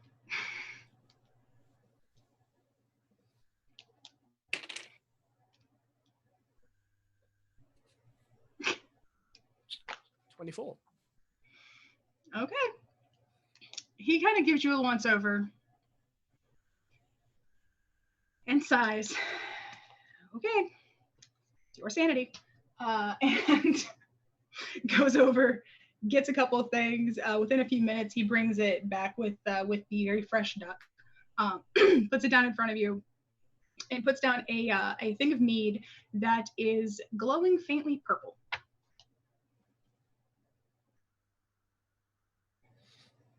Okay. Do you want to make me a history check? Probably should have done that before you ordered, but whatever. Probably. Fuck, what is it with this dice and 17s on the die? That's a dirty 20 then. Okay. You are fully aware that Phaserus is a weird ass thing that just happens down here in the abyss, where every once in a while little pockets of other planar bullshit just kind of leak through and have some rather unpredictable effects on the environment. It can do things like make stuff grow super big. It can make small oases, like a small little oasis appear underground. It can make extremely strong reactions in various and sundry things like mead. And it can also potentially make you go a little mad for a while. It kind of just depends. So, before I drink it, will I have to roll a con or a wisdom saving throw? Yes. Fuck. The question is he within 10 feet at this point of floor? Because paladins, Yes. our paladins have a aura that gives bonus to checks to High or low? Drax. saving throws. I'm gonna go low. Lucky you. You are within 10 feet of Florima. What is the bonus? +3? +3. +3, Cool. yeah. Well, first of all, I'm going to try the duck. And I'm going to hand some over It's to... exquisite. I'm going to hand over... Like, after trying a bit, I'm like, Isla, you're going to fucking try this! This is fucking amazing! She'll try. So, what was the second drink that he mentioned? It is Death Shade. It's Death Shade berries, not Nightshade. About to say, I'm like, Exactly. Death Shade, whatever. She'll order one of those and the duck as well. In a very different voice than her own. That is way down here. Cool. It kind of tastes a little bit like currant. Like it's been spiced with currants, as opposed to like anything else. They're a little bit more mellow than a currant, I think, but it's similar.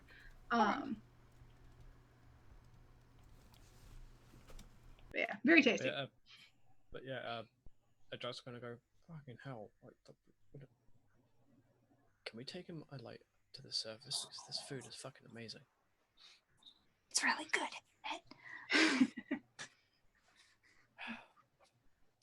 Okay. Now I'm gonna try some of the mead.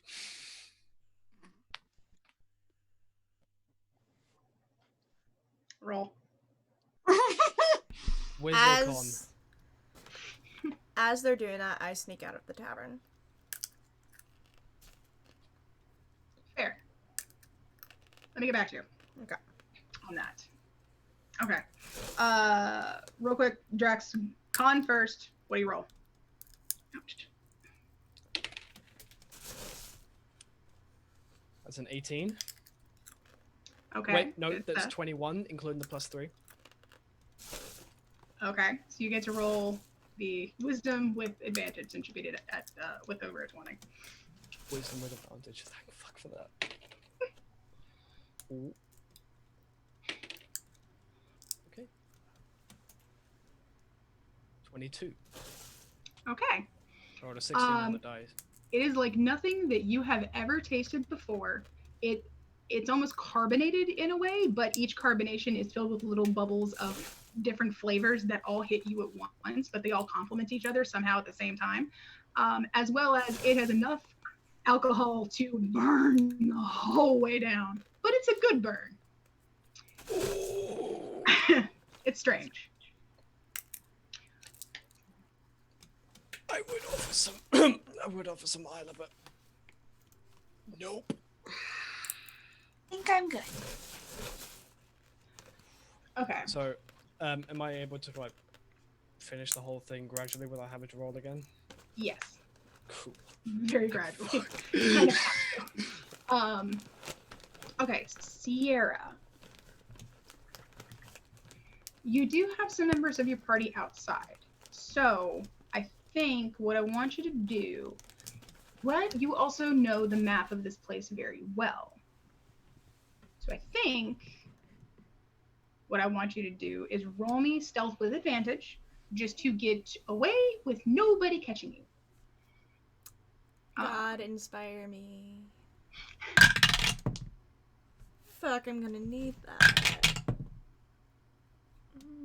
Dirty 20. Nice. Okay. Cool. Okay. I think with Sarah that, you're gonna disappeared. definitely. Yeah, I was about to say, Sarah I think disappeared, with so that, you're Darren doesn't see shit.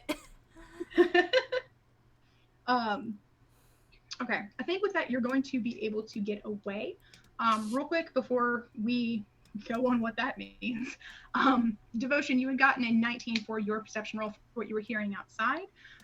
What you're hearing outside is a bit different than what's going on inside, because obviously there's slightly different people. There's a lot of people down here, out here that are talking about the various raids that have been going on topside and how they're really excited to try and actually do a bit more with that. But there's also some other people that are like, I mean, got it good down here. Why should we like have to do bullshit on the surface? They've got the whole, sun thing to deal with. We can't even do shit for half the day. More if it's summer. Why don't we just stay down here? So there's a lot of contention within the ranks of the people that are for it, against it, all that good shit. But and you also hear a little bit of the rumblings of like some people that are considering whether maybe one of their people for live auction would be good for these gladiatorial fights that are supposed to be happening, but they're not really sure if they want to like waste their merchandise that way. So yeah. But yeah, that's the basis of what you got. And any signs of any Loki motif? Not over here, because this is like this especially like isn't a residential area. It's the tavern. Okay. And you haven't really passed any on the way here. So yeah. I just texted the group that Sierra snuck away without Darren seeing. Sarah's like, how? And I'm like, you left the room. Hello. Sorry. I mean, he could totally contest with perception if he wishes. I don't know. Let me know if you need to go to Zinc and Sutha. I just I was having a conversation, so I apologize if I missed something. Okay. So yeah. So I think honestly, especially because Sierra knows just how observant Darren is, I wouldn't be surprised if she specifically went out of the tavern in a way that she literally couldn't be seen by the rest of the party in like the merchandise holding area. Like that would not surprise, because she's smart. She knows how to do a thing and how to sneak around. Like I would not be surprised if that's why the rest of the party isn't getting a roll on that. So yeah. But he is paranoid too, so. Well, true, but if there's a literal building between the two of you, you can't see shit. Oh, that felt good. But yeah. I'm sorry, I think Sierra is gonna get away scot-free. She's about to do a bad thing. I'm reminded of my TikTok, and I'm gonna see what happens during all of this. I can't decide whether you should live or die. Well, that was a little sweating into that video. It's like, okay. So,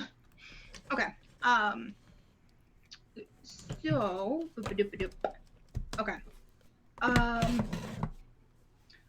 So yeah, so I think, let me just mark here. Kira sneaks away because of fights.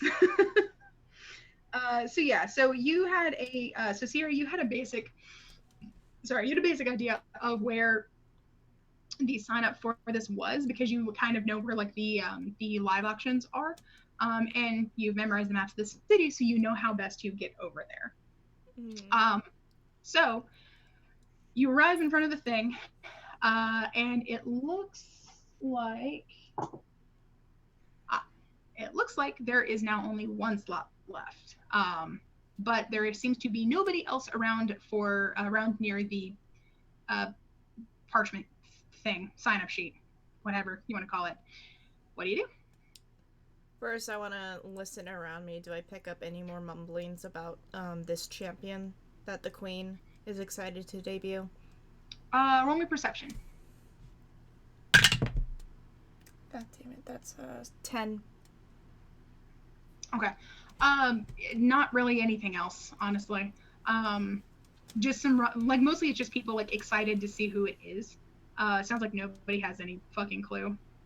But everybody's excited to see the big reveal kind of thing. It's one of those, like, secret fighter kind of things. So yeah. I'm gonna roll an impulse check to see if I sign my name up or not. All right, high you do, low you don't. Not one, I definitely sign up. Oh, so low you do, high you don't. Yeah. Okay. I want to say 7 and below. I sign up. Okay. I rolled an 18.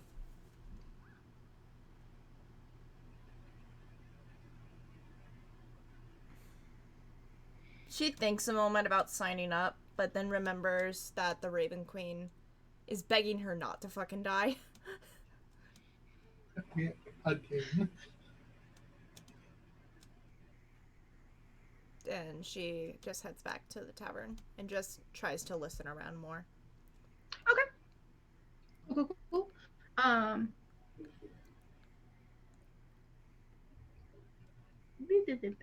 right. So you Vax doesn't want me to fight. Goddamn.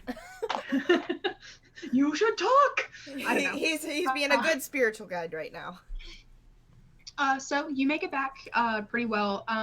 If you'd like, roll me another perception check to see if you pick up anything on the way back. Oh, natural 19, so 25. Ooh. Okay. So on the way back, you're hearing a few things like here and there. Again, it sounds like this is a fighter that she's been training for a few years. That's only recently been like made ready for deployment. And you hear a couple of people that are muttering that supposedly some of the people in that have actually made it out of the dungeons, which is a very small handful, but there are those that exist. There are some of those that say that that this big secret fighter is something to really be feared. He's got some kind of like glowy magic or some shit, and somebody swears up and down, left, right, backwards, forwards that he saw him with wings, but that doesn't make any fucking sense. So they're pretty sure the guy was just drunk, but there's definitely a rumor going around about that. Nobody wants to stop in my tracks and debate about turning around. You want to roll an impulse check? I rolled a 6. I head back to the table. But I gotta roll one more time to see if I actually write my name. 18. I still don't write my fucking name down. God damn.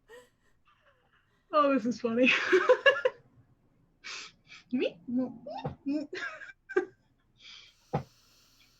I begrudgingly head back to the tavern. Fair. Does Devotion see her approaching? Did you approach the same way that you left? Yeah, I went back the way I came, so I'm Gotcha. So, no, if you guys are, for the people that are outside the tavern, you wouldn't have seen her leave in the first place because she left out the back entrance, basically. So you don't see her come back for the same entrance, or for the same reason. There is a building in the way. Quite literally. But I will head out to the front where everybody's hanging out at, aside from Flortma, Drax, and Isla. Okay, cool. So yeah, I think by this time, most of, well, I guess for the people inside, Flortma, Drax, and Isla, go ahead and roll me a perception check to see if you notice Sierra re-entering the building and are like, wait. I'm sneaking! Oh. Do I need to roll stealth against them? Roll stealth so that they don't to see if they don't see you and just assume you were there the Fuck, whole time. Vax, why? Now this I roll well on, natural 20. You see me. 8, 9, 10, 11, 12, 13, 14 for my stealth. 18. Vax. You're blind! I hear you. I'm like, wait a minute, those are familiar steps. Drax, what was your perception roll? Well, you guys never saw me leave, so you're just like, wait, how did she get out of that?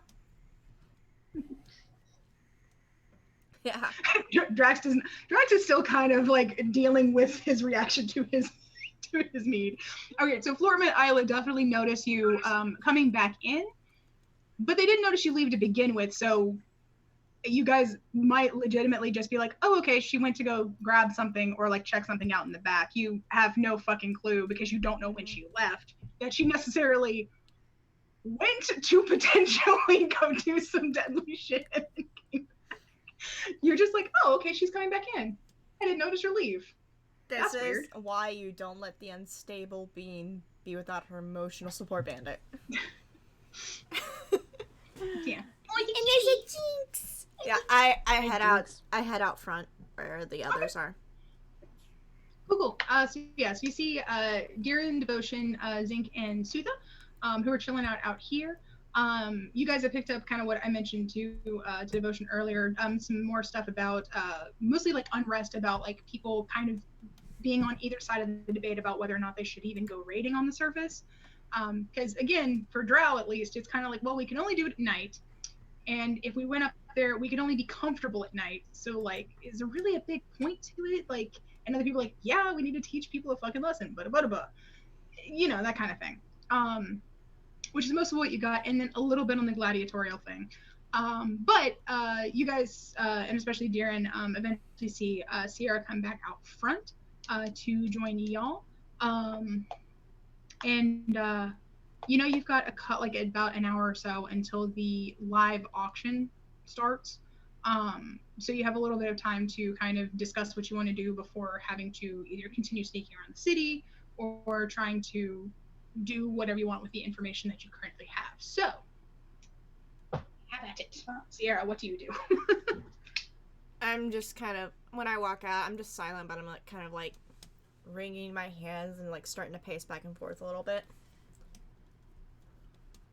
I was also, while we were out there, going to be trying to listen to see if anyone names like a family name that sounds like they're probably important. Just have in the back of my head. Okay.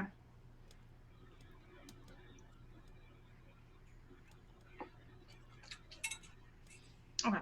I'll consider that while you guys role play because I didn't actually think about last name. So, yeah. Okay. Just someone who sounds like they're pretty high respected around here without being like the actual fucking queen. Yeah. Yeah. So I noticed Sierra acting all nervous and shit. Yeah. Yes. With your passive, yes. Do I see? Roll me perception. Everything all right? Wait until it's waiting to see if Devotion sees. 16. I mean, I'm not hiding it, so. Then probably, yeah. He's going to be in the gauntlet tonight. The gladiator fights. I know it. A little about that. What do you want to do? Well, there is a sign-up sheet at the live auction. I may or may not have contemplated signing up. Well, I still haven't yet, but there's only one slot left. Only problem is, it's fight to the death. And my deity really doesn't want me to die. It's kind of ironic. Any chance we can get to him before the fight starts? All I know is they're keeping him in the dungeons. I just don't know. I don't think I know exactly where those dungeons are. I wonder if we can find out. Are you in the bar or are you outside with us? I'm outside with you guys. With you guys. Sutha chirps up a little bit. She kind of whispers it because she knows she's acting the prisoner. Is she the prisoner or the mercenary? Did we decide on that? Prisoner. Sutha's gonna quietly say, I could do it. Or we do have 2 pieces of merchandise. Both of us.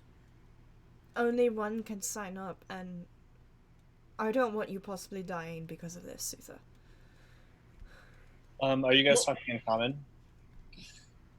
Yeah, because Sutha doesn't know any other language. Okay. And also very quietly, so we're not noticed. Yes, talking very quietly because Sutha understands she's a prisoner. Yeah.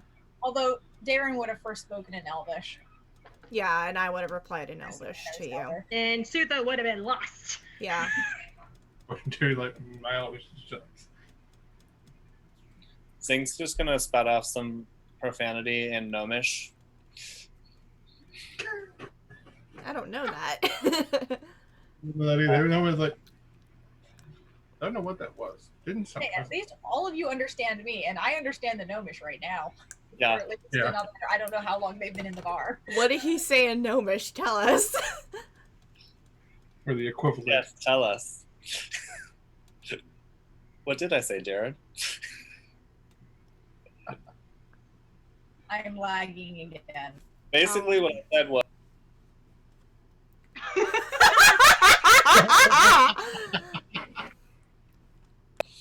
And stuff. Beautiful.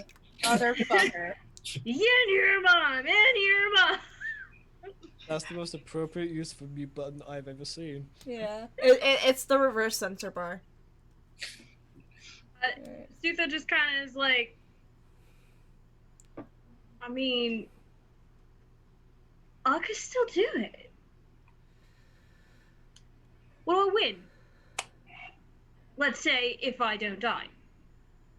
And if you don't kill him in front of thousands of drow, how would they take that? Well, it's a contest. It's a contest to the death. Yeah. Either you win and kill him, or he wins and kills you. Yeah. I don't want either of you to die. Neither of us want these options. We need to get him before the match. Well, if. Well, hold on. Why are we contemplating? Why were you even contemplating going into this match?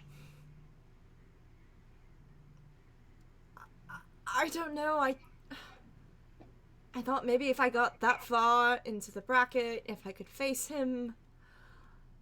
Face who? Oh, Jesus Christ on a cracker with sprinkles. It's your dad. Yes. That's... I remember we mentioned that before, that my father's down here.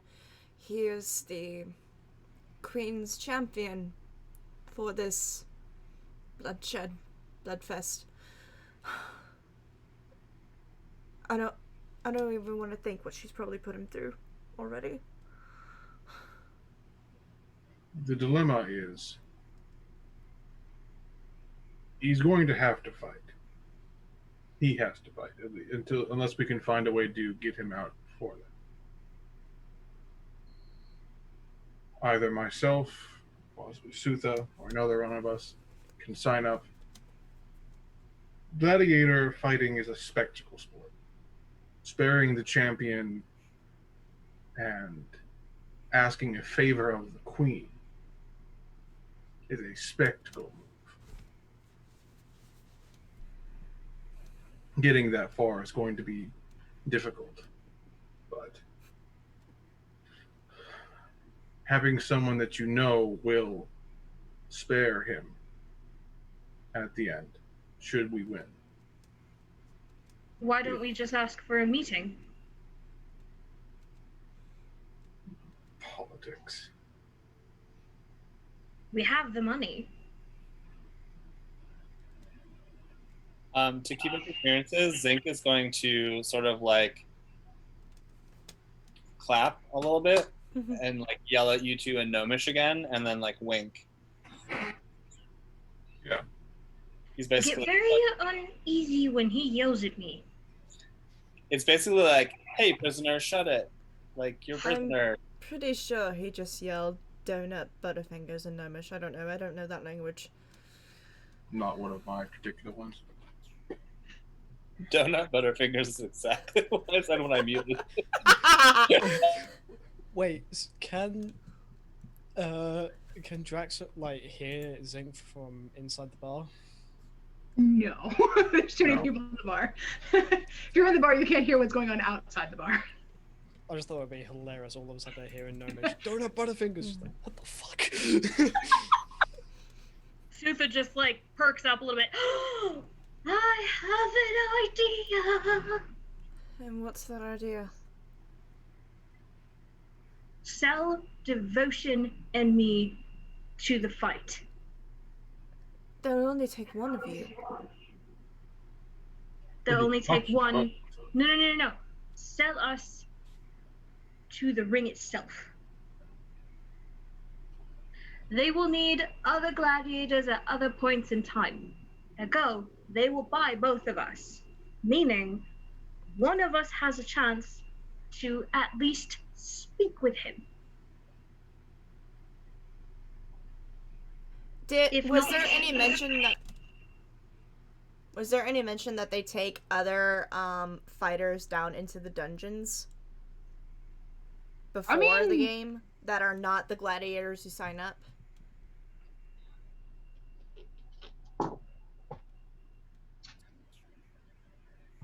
Yeah, halftime shows. they'll accept. They'll always accept people to use either as fodder for like the headliner, or not headliner, the like warm up fights or shit like that, or training living test dummies.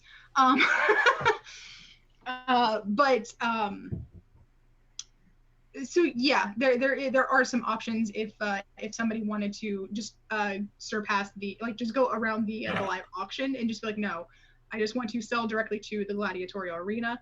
You don't get as much for your product because it's under the assumption that like they're probably going here to die and we just want them for entertainment. So you don't usually get like the best ones there, but it is an option. According to my dice. It's certainly either option, but it might be worth taking. Zinc, how long does your invisibility spell last for?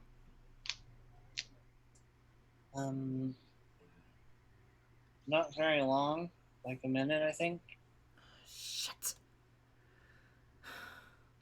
Oh, wait, hold on. I can make it last longer, I think. Hello? No. I can cast it on more than one person, though. That's not gonna help the idea I had. Idea I had was, if we do this, I sneak in with you both into the dungeons and try to talk with him as well. Well, we have enough sending stones.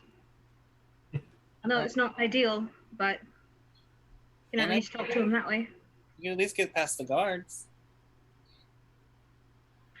I can make a scene. Your scenes are potentially quite dangerous. Very true, but effective. Isn't there magic that makes people look like rats and things? I mean, we have magic that makes people look like a ficus. I think that's only Zinc who looks like a ficus. Just real quick. Gobstopper Charleston Chew. I love Gnomish. Alright. That's wonderful. Real quick, why is Zinc just randomly cursing? I think I missed that. To make it look like he's shouting at the prisoners to be quiet. Yeah, these are prisoners, and we just happen to be like, they're like talking and like acting, like bad prisoners. So delightful. Zinc will use prestidigitation and dancing lights a couple times just to sort of like mimic like sounds of like cracking a whip or like keeping them in line, just so like passerby would be like, oh yeah, those two are being taken care of by a really weird looking Goth gnome. Emblem. Deep gnomes. Let's just call them deep gnomes. That's the other name they're known by. It's so fun to fail at saying that. Well, Reese's Pieces. I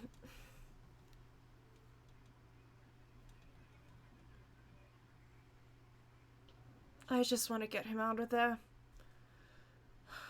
I made my mother a promise.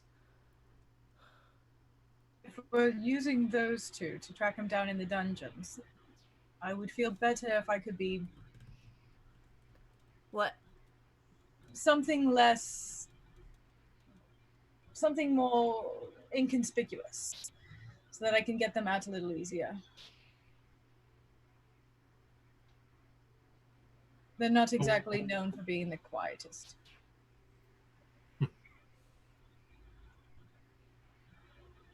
Oh, without my armor, I'm certainly less clanky. I'm 6'7" and I'm green. What she want from me? I'm 6'5", red, wings and giant horns. We are the least subtle in this entire party. Zink is more subtle than we are. Don't be colorist, it's rude. I don't know, maybe... I'm not sure. Taffy Taffy Abba Zabba. I'm resisting every urge right now to go over to that sign-up sheet and put my name down. I will tell you all that right now. It's really hard. I feel that you are more of use to us and to him, where you have more range and more freedom and can attack the situation outside the ring. There must be some sort of enterprise here. They certainly must have a way or an idea as to how to get in and out of that dungeon. That might help. Well, if you're both wearing disguise kits, why don't you just look like one of the guards? All we have to do is knock one out, put him in an alleyway, possibly chop him up a little bit, put him in a trash can, and you take his outfit. I don't need to take an outfit, I have a hat. What did you say? Yeah, our hats could easily make us look like other people. Fine, then let's just grab a guard, chop him up, put him in a trash can, and you wear the hat. We could be just dropping them off, escorting them to their cells. Okay, someone's gonna end up in a trash can. We will let you decide who ends up in the trash can, Zutha. I'm going to...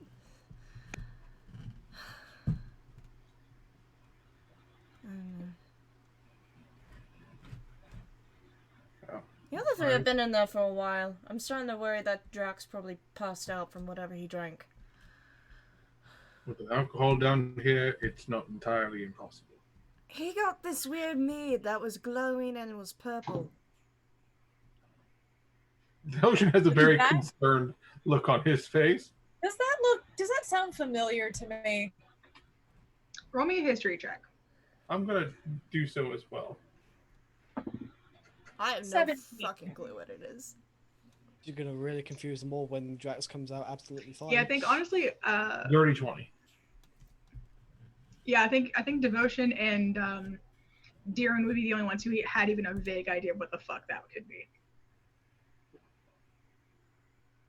Huh. What'd you get, Deeren? 17. Drink it? Okay, then both of you are fully aware of, like, that's Phaserus mead, or something with Phaserus in it. They let him drink that? Somehow he convinced the bot. I don't know what the fuck they were saying. I don't speak Undercommon. I know how much of a bad idea that is, right? You're fully aware that it could either be a nice drink or it could fuck you up. It's just kind of a roll of the die what it does. It's a lovely beverage or a drug trip. There is no in between. He didn't drink it already, has he? He was halfway through it when I walked back out here.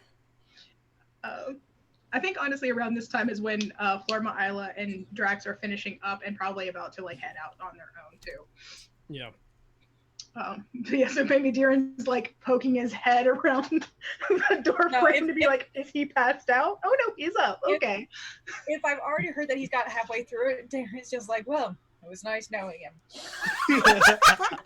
Are you saying that my brother is going to die? He's an interesting fellow. Are you saying that he's going to die? I'm saying that it was a really bad idea. At that Hopefully, moment, Drax comes out, and he's completely fine. Surprisingly. What's up, guys? Dwarven goddamn ale. He says in Elvish. Drax speaks Elvish naturally anyway, and so he responds to Doan in Elvish. Dwarven livers. Well, you said part of you is good for something. Don't have to tell me. It was nice though. So, what did you all hear in there? It seems that the main event sounds like it could be your dad. It is my dad. I know it. Fuck. Discussing the possibility of either with the deception of having them deliver us directly to the dungeon, or possible selling us directly to fighting ring, myself and Sutha infiltrating and see if we can't get a hold of him. I almost signed up for the tournament. I'm sorry, what? I said it. I almost signed up for the tournament. Are you gonna lecture me? Alternative. I'm not gonna lecture you. I'm just. Is there any way that we can maybe find him? All I know is he's in the dungeons. I don't know exactly where in the dungeons. They don't exactly make blueprints for that.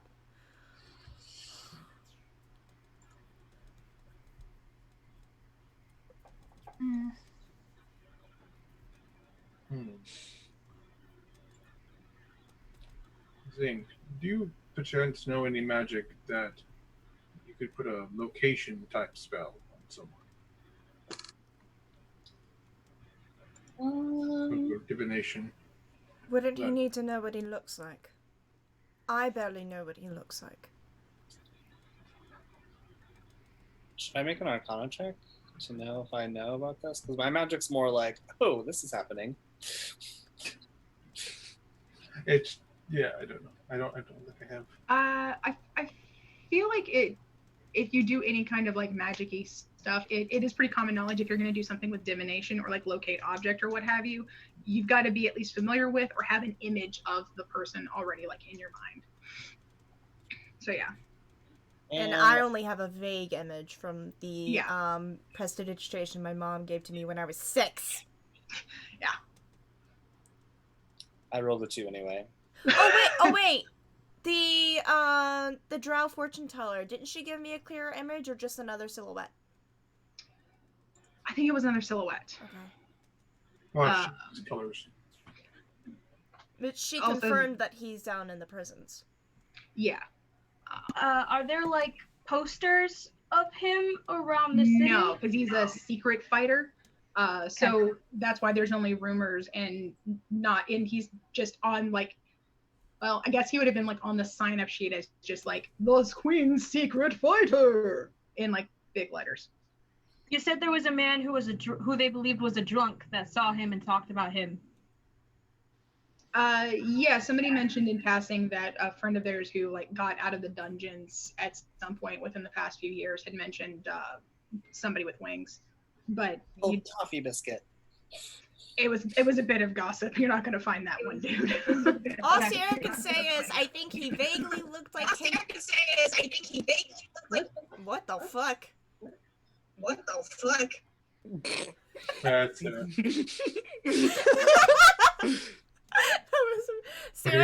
Sarah's working on photography stuff right now, so it's glitching her computer.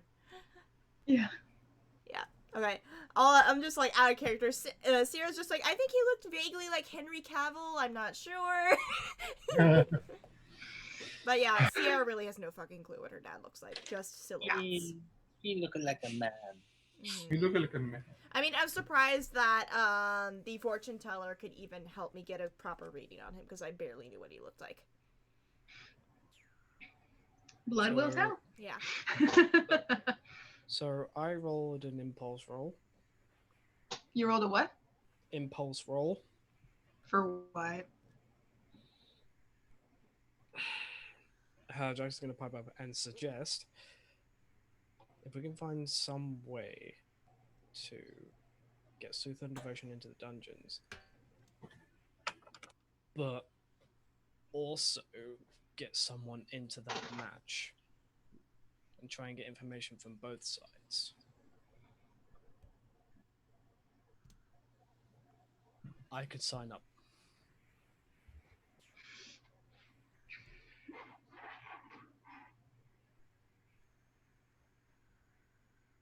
You could be in serious danger, though. Yeah, it was good. You could die. These matches are to the death. And it helps us little because they're to the death. Yeah, I still either vote me or Devotion. And if we are sold off to the arena, one of us may be thrown into the last slot as a spectacle fighter. An orc and a tiefling are be rare to see down here, more than likely. A contingency plan of sorts is a good idea. There isn't going to be a plan without a great deal of risk. Maybe if there's a way that we can get the two of you down to the dungeons, like pretend that we're selling you for them and go and search for your father before the match happens. That's what we were That way we don't risk anyone's lives. That's what we're thinking, but we're trying to figure out how to get myself and Darren down there as well without looking suspicious. Well, I know how to perform and put on a distraction.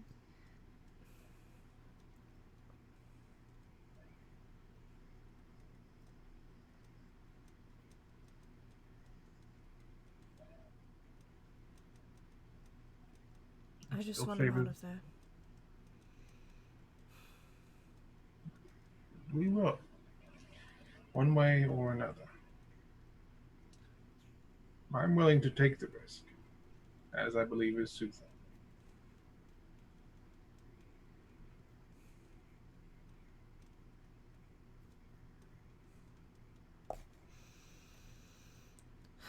Let's go see if we can even try and potentially sell you guys to the dungeons. We have to head to the live auctions anyway.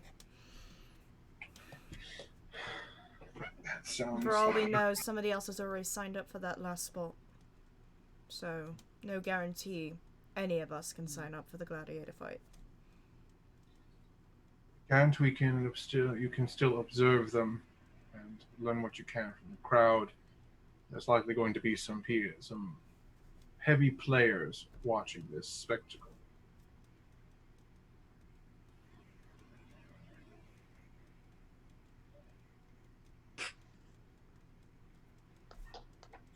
Let's be on them. Yeah, Sierra just starts walking without speaking. Catch up if you wish. George's going to switch out his manacles for the rope, and he'll give the manacles to Drax, because the manacles are fancy magic, and he doesn't want the drow to steal them. I got these from the fancy library. I don't want the drow to have them. Yeah, I'll take the manacles, and I'll just kind of in Dwarvish, I will say to Devotion, don't worry, you're going to get your stuff back. But to kind of keep up appearances, Jack's literally going to tug the rope. We'll go with it. Resisting a little, so like just enough to like kind of just barely irk the shoulder, but then he'll go with him. Okay. Cool. Real quick, I need to run to the restroom and like stretch a little because we're gonna run an ad break then. Ad break. So I will be right back. People who are subscribed, you will still hear us talking for the next minute. So ad break. I'll be right back. I'm gonna go get myself a drink. Okay, I have to go take some garbage out and switch out my laundry, so I'll be back. Lavender shortbreads. This is the most robot I've ever been, so I'll take it. Yeah, it's definitely. Yeah, the lag is real. It's. Yeah. Lightroom takes up a lot of RAM.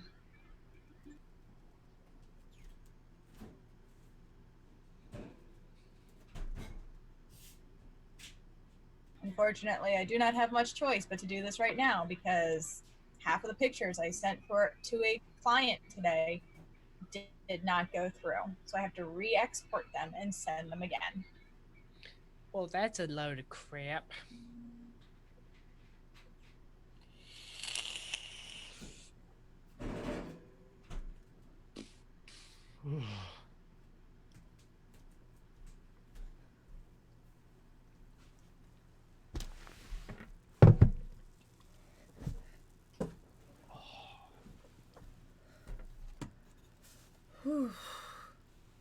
Fuck! You okay? My dad is in the fighting pits! Ah! And I almost signed up for it! Holy shit! I rolled 2 18s to keep from signing up! Holy fuck!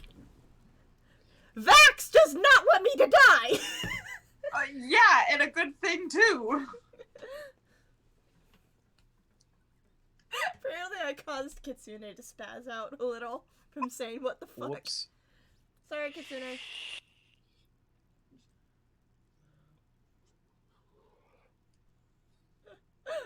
Drax being like, you did what? And Sierra's like, did I fucking stutter? Right? Jeez. First time hearing it, he's just like, wait, huh? What? Say who the You fuck? did what? Did I fucking stutter? Son of a you thought I was gonna say son of a bitch, didn't you? I'm son of a bit, son of a bit, son of a bit. You thought I was gonna say son of a bitch. Son of a bitch, didn't you? Isn't that an like? Is that a It's an like edit. fan? Yeah, it's a I was fan gonna say- edit of Porky Pig.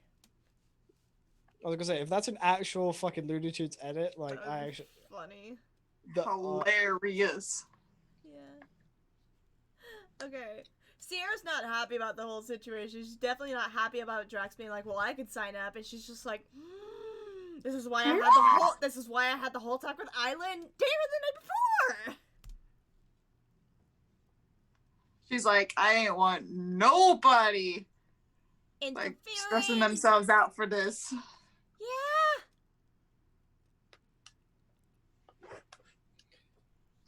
like I said, I rolled an impulse roll and I got a nat 20. So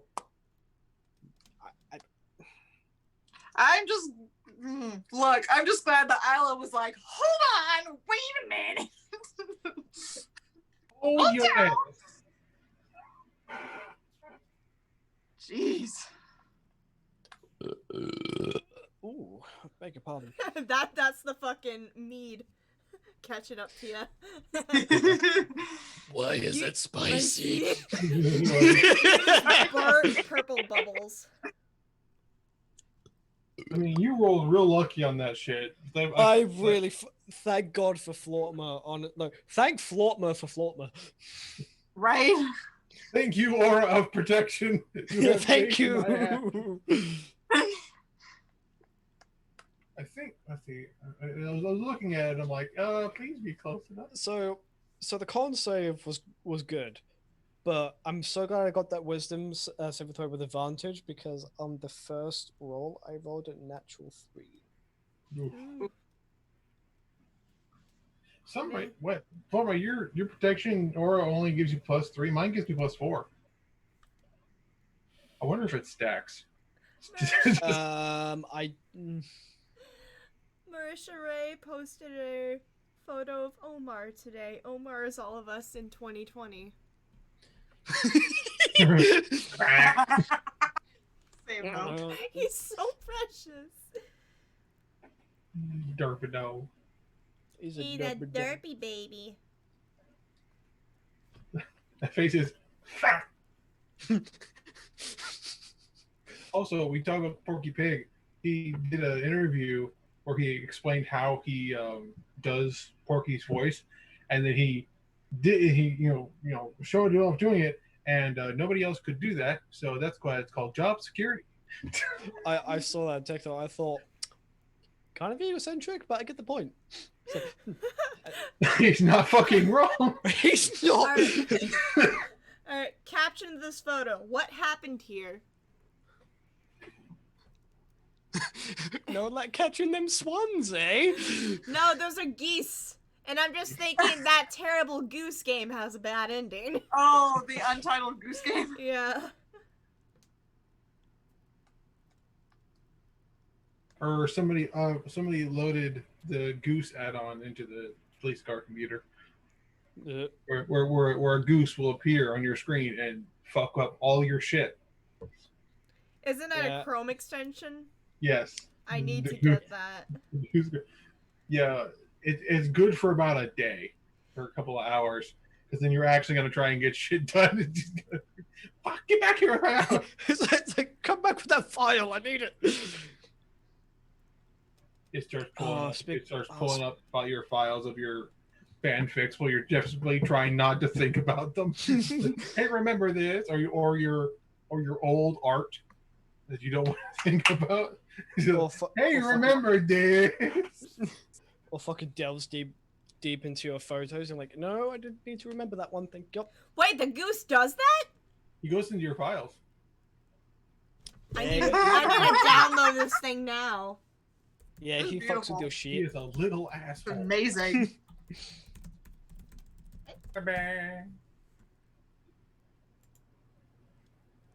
Also, install desktop goose. I need to get another. Will it interfere with the streams though? That's the question. Will the fucking goose crawl across the Zoom screen during stream? That would be funny.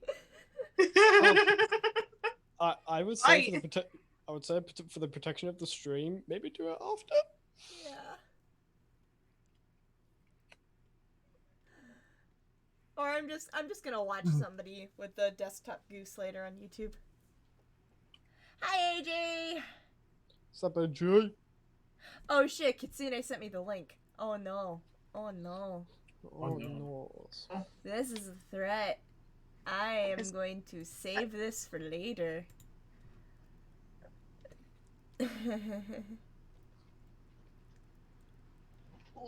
Okay.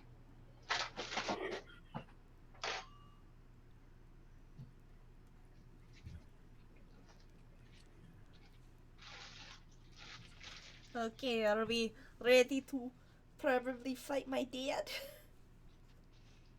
You? Whatever we do, don't kill him! Right? Lorba has only so many diamonds. There's one diamond. I mean, I have a diamond too, but I need to mail that to a certain halfling. And I can only resurrect them if they've been dead for 1 minute or less. Yeah. And that's on Revivify. Oh my god.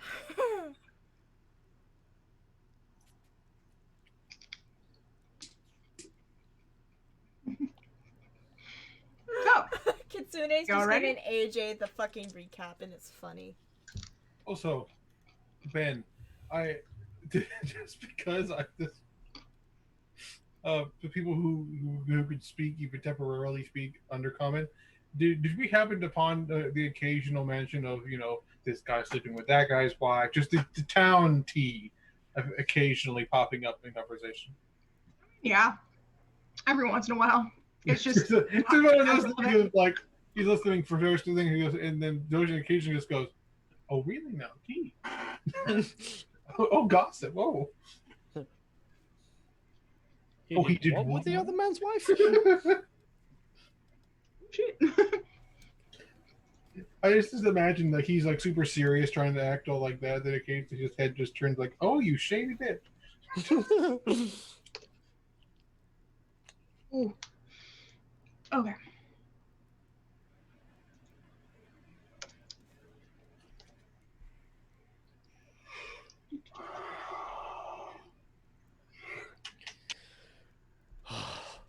Thanks. I'm going to sleep good tonight.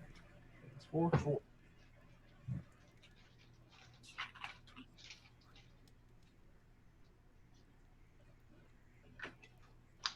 I'm gonna have to stay awake after this game. Thank you, son. You can do it! And think after work you can just go to sleep. Mm-hmm. And then you'll be up in time for work on Sunday. I am off on Sunday, actually. And you could just sleep through Sunday. I'd rather not because I actually have to get some shit done. Yeah. To be honest, depending on how... fuck. No, my manager gave me the task of making a deep clean sheet for the bar because we actually don't have one, and some of the things I cleaned today. Mm.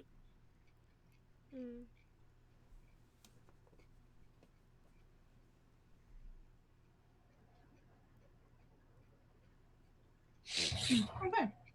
Interesting. I don't like it when the DM says interesting. It gives me the fear.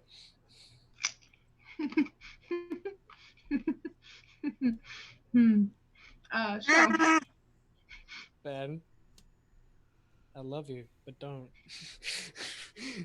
Whatever you think about you're doing, don't even think about it. Can't we just get to what we're doing next? I'm getting anxious. yeah, right. So Pudding pops.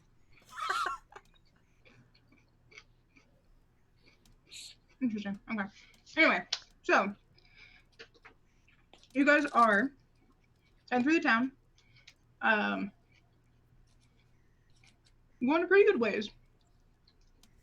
And it doesn't take you too long to really retrace the steps that Sierra had already taken before to get to the sign-up sheet, which is near the live auction. Also, it's within like 2 blocks of where the dungeon face is, and the arena is nearby that. So it's all pretty concentrated, which is great.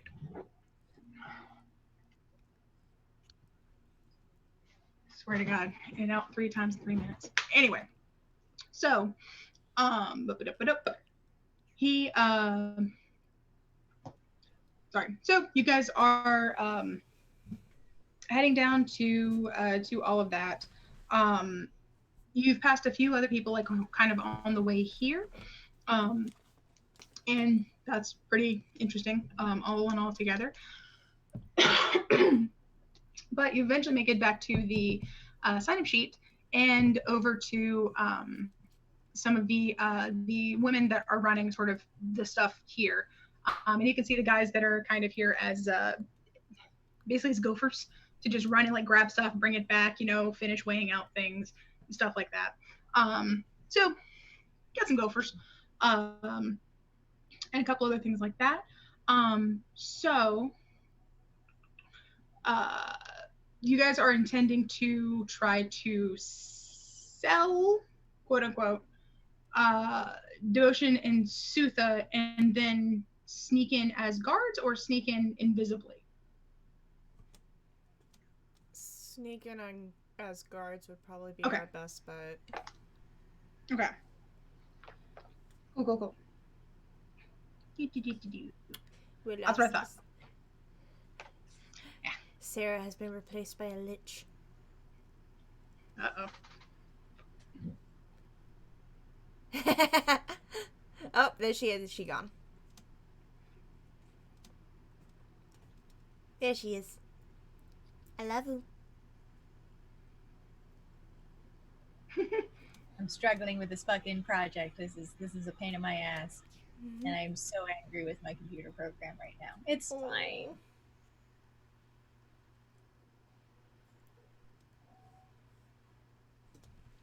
Okie dokie, Hannah, get your water.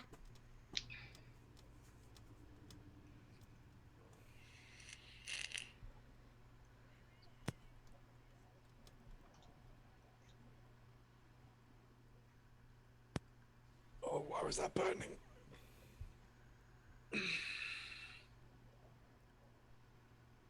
All right. So, anyway, sorry. So you guys are coming up to the area here, for lack of a better word. You can see that there are, like I said, a bunch of people that are doing the buy-sell thing. There's a couple of people that are just taking their stuff over to the live auction block, which looks like it's about to start, because there's a lot of people lined up.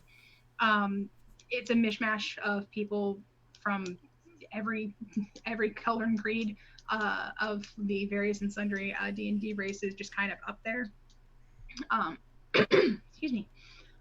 So with all that kind of going on, you can see there's a woman who seems to be sort of the head of everything here. She's got more like little spider icons on her lapels of her like uniform jacket. And she's, giving orders left and right, kind of making this, that, and the other here and there.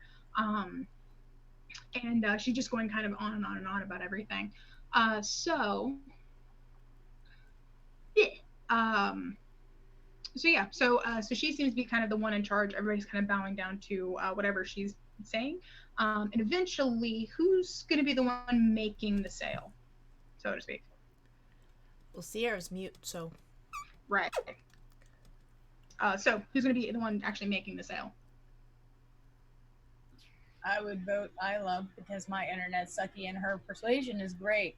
But she's not here right now. She's getting water.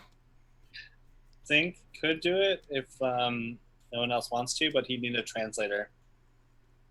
Flortma is mute. Mm-hmm. I just have to wait for Hannah to get back. Yeah. Okay. This guy, so I look on me so uncomfortable doing this. I am very uncomfortable with the energy we've created in the studio today. While we're walking, Darren's going to try and clock like a uniform for any of the prison guards or anything like that.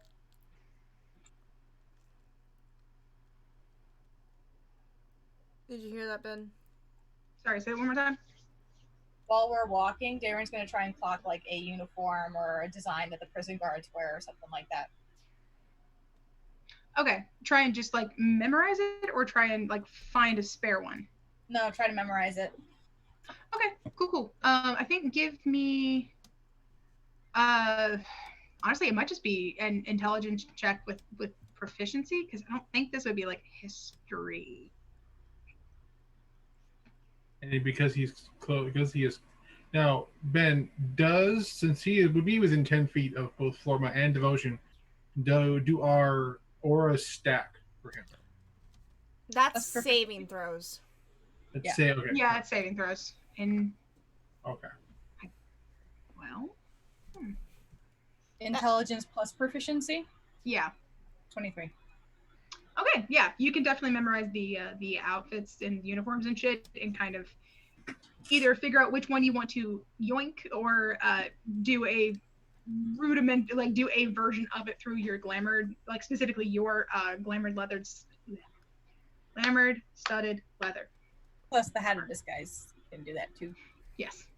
So yes, you can do that. But yay. So I think we kind of determined that yours would be the one to do the talking, so to say.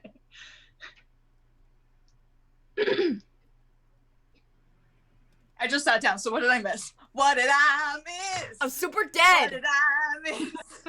My God. My God. Yeah, we just walked up to a lady who looks like she's in charge.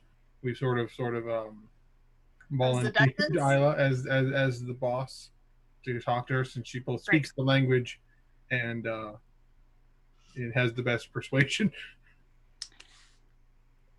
And is a woman in this woman-run universe. Yep. Wait, Darren's a woman?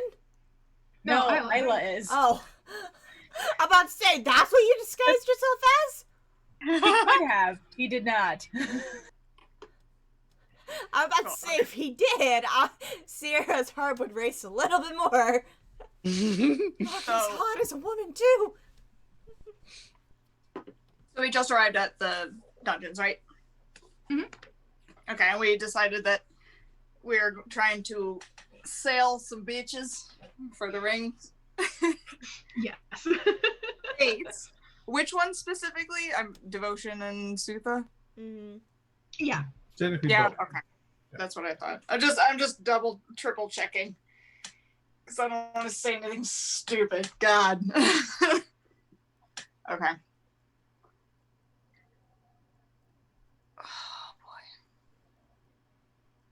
So I guess Isla will just go up to her, and very I guess authoritatively, that's the word. Just say, so we have some people here that may be of use for the ring. Does that sound interesting at all? She kind of draws to a halt, sees you, looks over at the other two, and give me a quick insight check.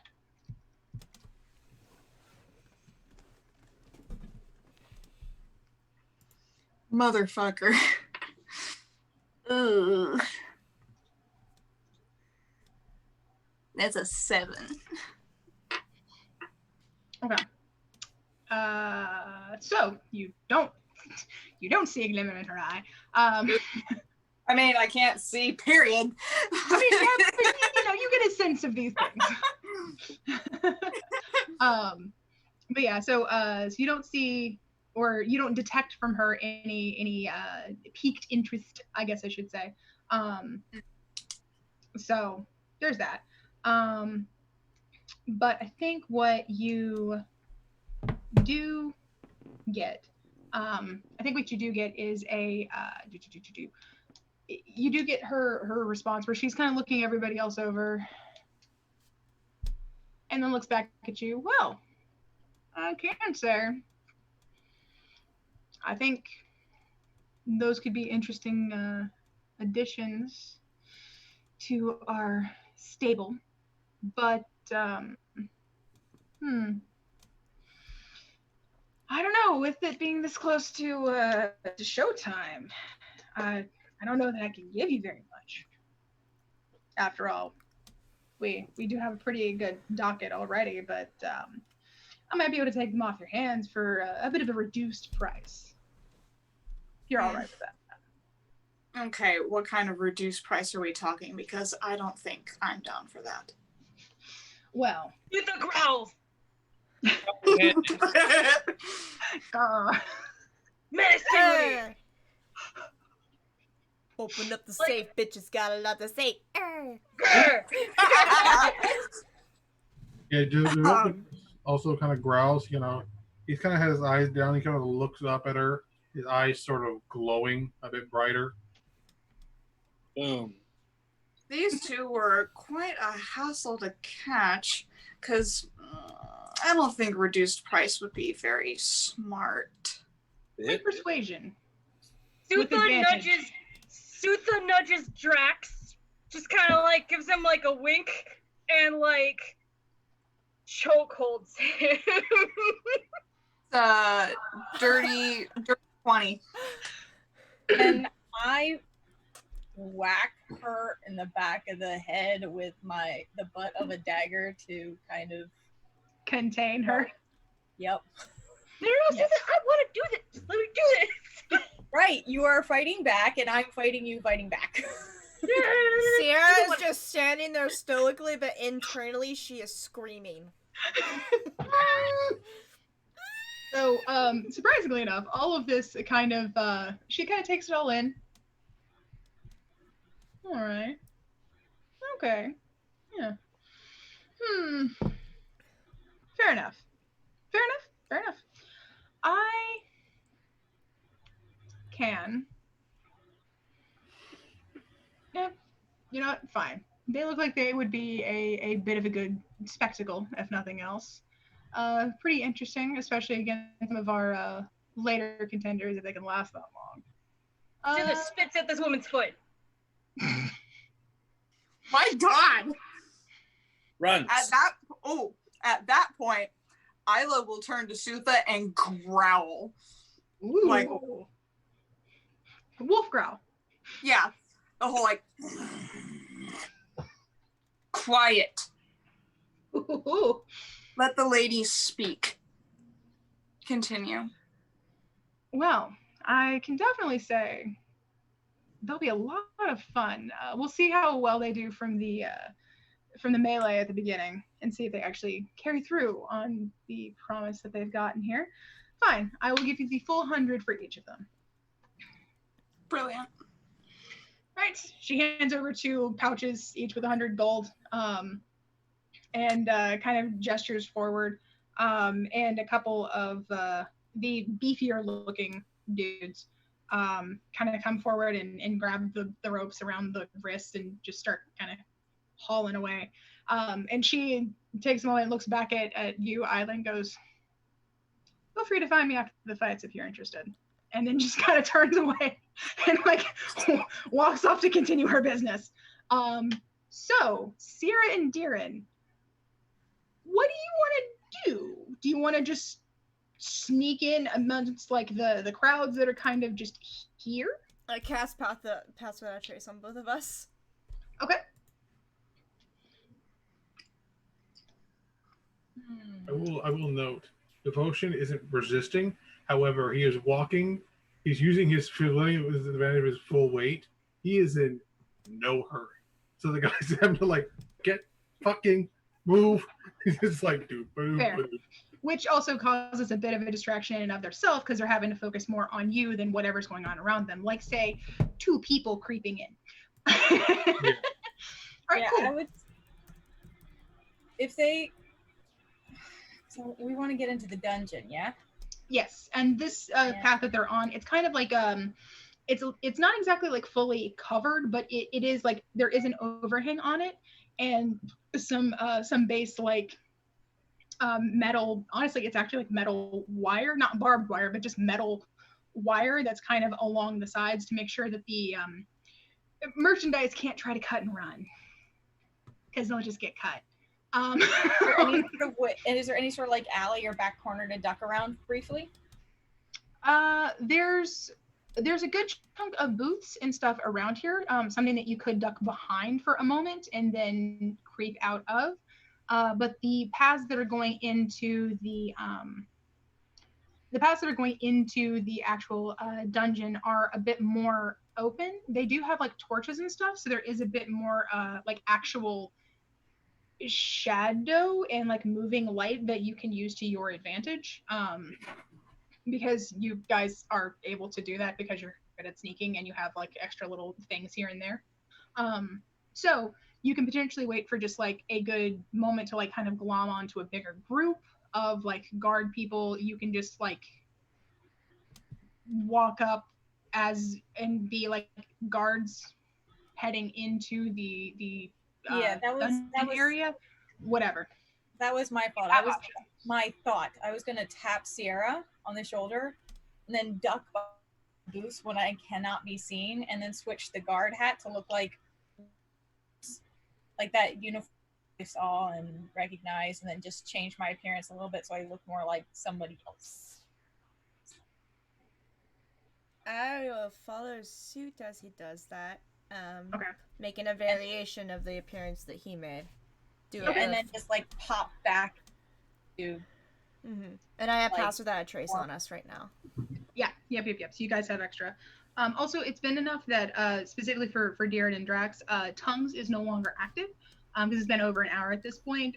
But you guys do still have like Elvish under your belt if you don't want Zink to have to recast it. But if you wanted to have asked him to recast it before you went in, that's totally fair. I think I would have asked again if it was possible, just to see what he would say. Okay.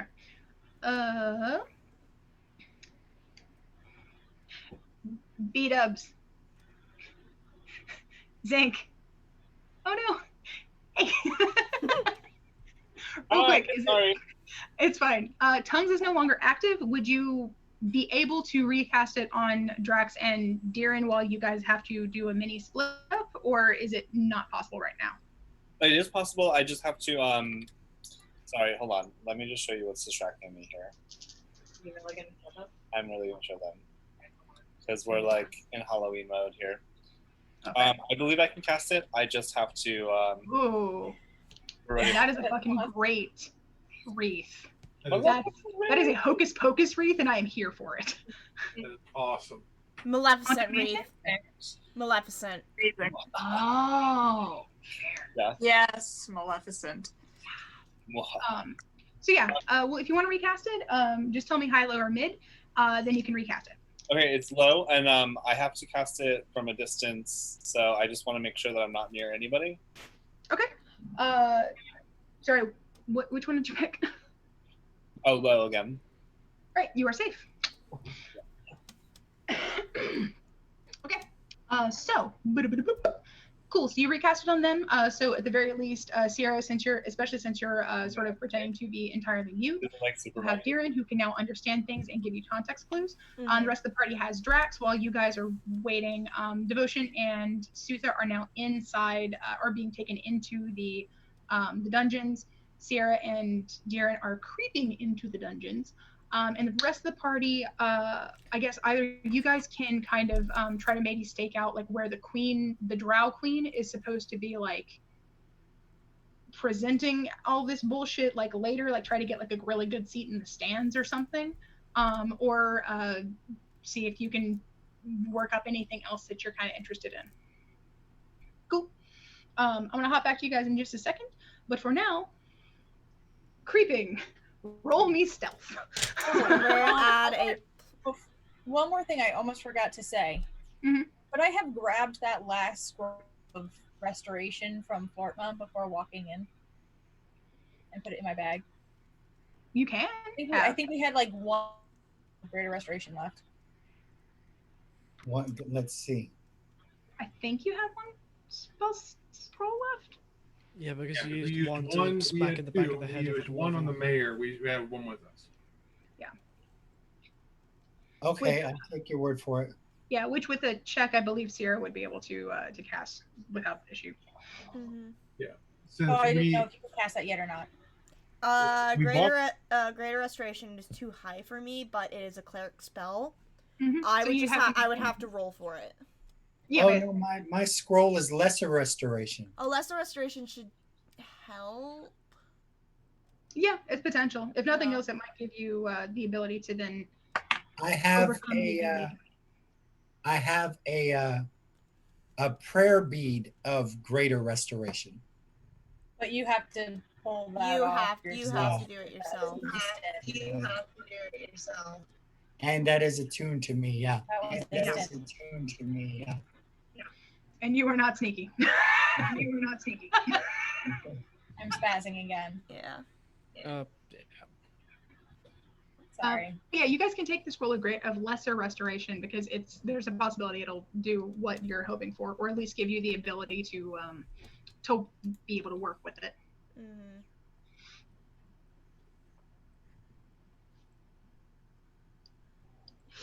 Okay. Cool. So we had to roll stealth, right? Yes. All right. Plus 10 to stealth. Shit. That's a 17 plus 16 is over 30. What did Sarah get?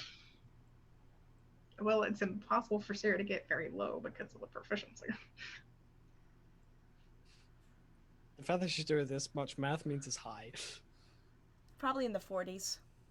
36. Ah, very nice. 14 plus 22. I got a 33. Very nice, very nice. Okay, cool.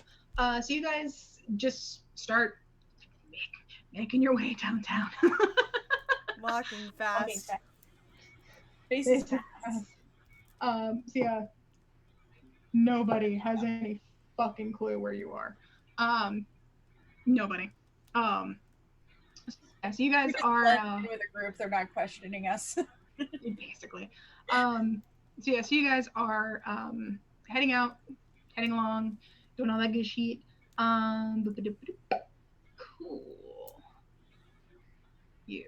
Okay. So you guys are heading out, heading along, kind of keeping to the shadows, just making your way as straightforward as possible, like looking like you have a purpose, and thus you completely blend into everything around you. And on the off chance that anybody is going to look at you askance, you just kind of meld into the background a little bit more, and then you're fine. And you keep on moving. You keep on going, and eventually you make it to, and also soon Sutha and Devotion will also see the actual entryway to the dungeons, which it looks like the scale of things was a little bit wonky before, but it looks like the dungeons is actually kind of beneath and to the side of the actual fucking like arena coliseum thing. It's fucking huge. It's like a Southern schools football stadium. It's basically professional sized, but with more like windows and filigree bullshit. So you guys can see this huge fucking place. You can hear the roar of the people that are in there, and they're all excited. They're all a little bit bloodthirsty. You can kind of hear very faintly like some sounds of it sounds like there's already like a preliminary fight, slaughter, whatever you want to call it, going on in there with like some of the better fighters and some cannon fodder. Not great. So yeah, you can hear that. The whole place, like even though there isn't like any visible that you can see, the whole place kind of just reeks of blood and death, just all around, with a nice undertone of despair. So you're going through. Everything is kind of just dark, hopeless looking.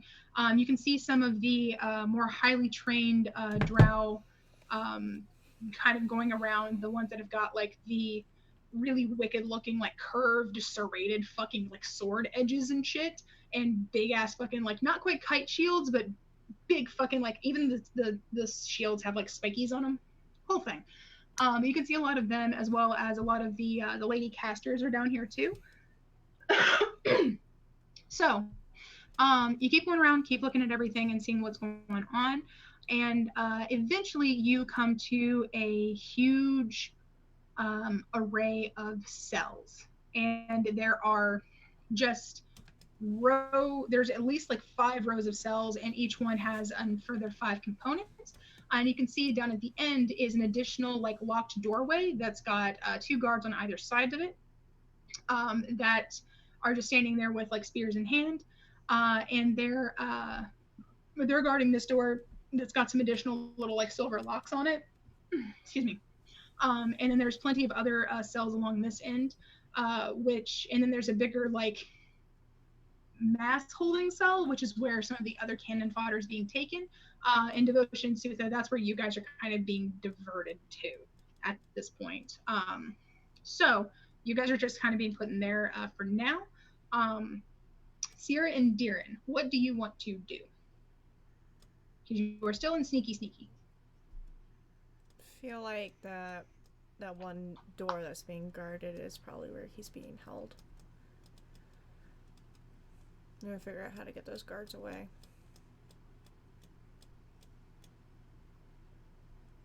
Where did Sutha and Devotion get moved to, or are they still walking away? They're being led over to a larger like holding cell that's kind of between you guys and like the big double doors that lead to the Coliseum. Are they still in the hallway? Yes, they're currently waiting for the other guards to unlock the doors and like get people to move away from the opening of them so they can put them in that bigger holding cell. It's got like 7 other people in there right now. Okay, can I kind of be like and try to get their attention? Sure. Devotion and Sutha, roll me a quick perception check.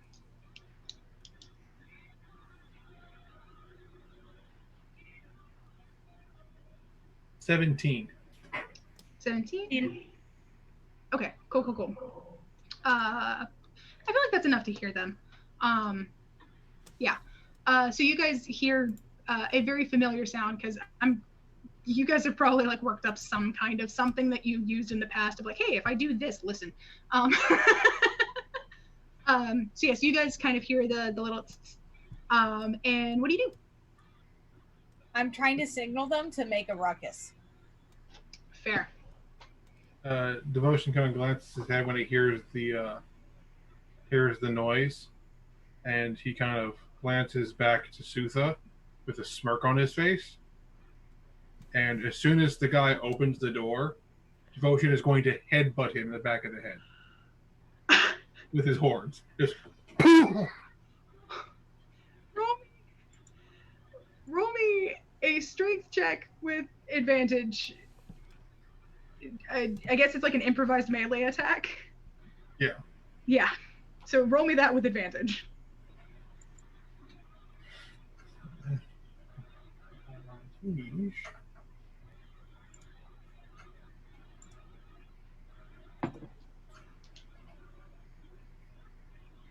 $22. You hit this motherfucker square in the back of the fucking head. Just roll me a D10. Just a D10. His horns are worth D10 bludgeoning damage.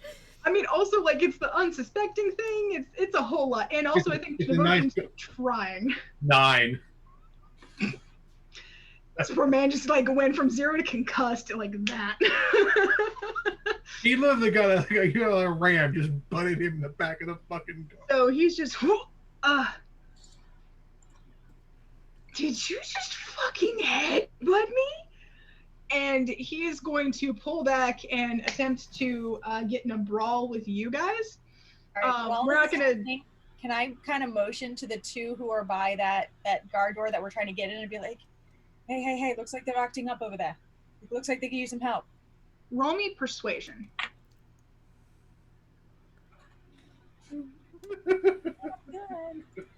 I've been wanting to do that this entire campaign. Just dome someone. I got these big ass horns. Can I motion as well, like help give Darren advantage? Yes, and yes. So you can roll that with advantage, dear. Like 24. 24. Right. It would especially give advantage because you're a lady. Does that mean I get double advantage? No. 24. Okay, so both of them kind of that was both of them kind of like pause because it's just you at first, and then when Sierra, you give like the extra like excuse you, get the fuck over there kind of look. They're like and then they kind of like buckle down, like start heading over. Am I able to try and do I see keys on them as they're running by to lift? Me too. Do I see keys? Perception from both of you. For the record, Devotion is 22. 21. There are indeed keys on the belt of the one who is closer to you. I have advantage on sleight of hand. Be my guest. All right. And I already have plus 10. Natural 20 on the first roll. Yes. Thank you, Vaxiel Don. Yes. Vax is here. So for the that's chaos. a 30. Just fucking like reach your hand out and just.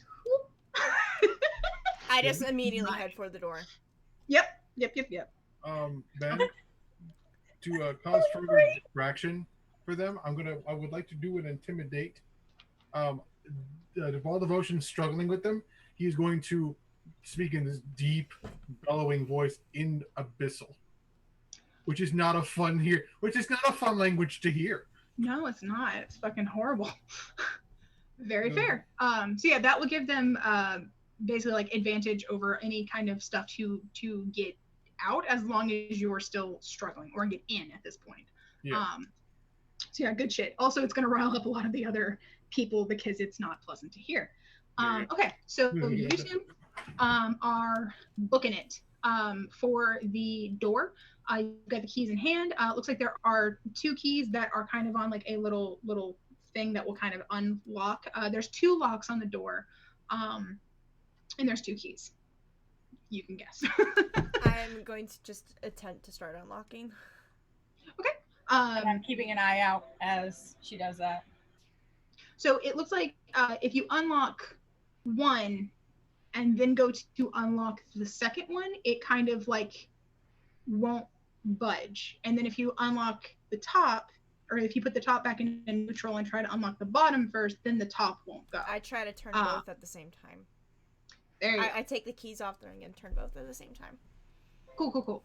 So yeah, it just takes up like an extra like 5 seconds, but it's just a thing. So yeah, so you can hear like the Abyssal kind of booming from the front at this point.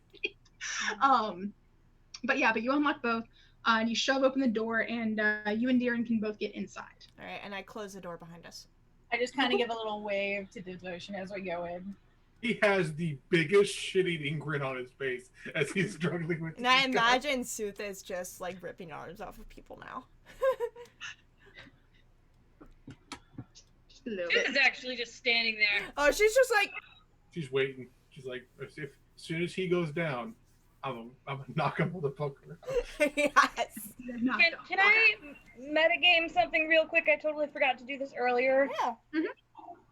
Yeah. Sutha needed like some sort of information to give Sierra's father, just in case if they didn't get through, to know that we were truthful when we talked about Sierra. So what would be something that we could tell him about her that he'd be like, holy shit, you're not lying? Maybe. Sorry, I meant to ask that earlier, but I missed it. What's Laurel's maiden name? Shit, what maiden name did I give her? DeFries. Laurel DeFries. Laurel DeFries. I love how I'm sorry, I got to say DeFries stuck in my head. I love how I just like Okay. basic security question. Okay, but like sometimes I picture Laurel being Tisea DeFries from The Witcher, so because she is scholarly. And she's a sorceress. Kind of, sort of. All right, cool. So yeah, so you guys have that bit of information to potentially use just in case, which is a good idea. Very good. Okay, so you guys are getting inside and down to everything. Boop, boop, boop, boop. Okay. Everyone topside is getting like candy apples and shit, waiting for the festival to start. Potentially, I'm trying to think like if I want to take like a brief. They have like spider lollipops. There's both like actual like candy encased spiders and then just candy in the shape of spiders. Yeah, they have both. Porque no los dos? No, candy shaped spiders. No, yeah, spider shaped candies that have little spiders inside. Okay, moving on. Yeah. So, so you guys are going down there. It is very quiet in here. Like there's in there, and it's kind of a long-ish hallway down to another door. There's a couple of torches that are lit here and there at pretty regular intervals. The whole place is a lot cleaner than some of the other places. Like there isn't as much like straw on the ground. There's not really any like vermin down here or anything like that. And there is just this one door at the end. It's got some bars on the window, but the window of it is like, well, window, it's like, yay big. And there's some little bars on it. It's got another like silver lock on it as well. And you don't see anything glowing from inside. But since the people were out there, it's fair to bet that there's probably someone in here. But you don't like hear anything obvious at this point. What do you do?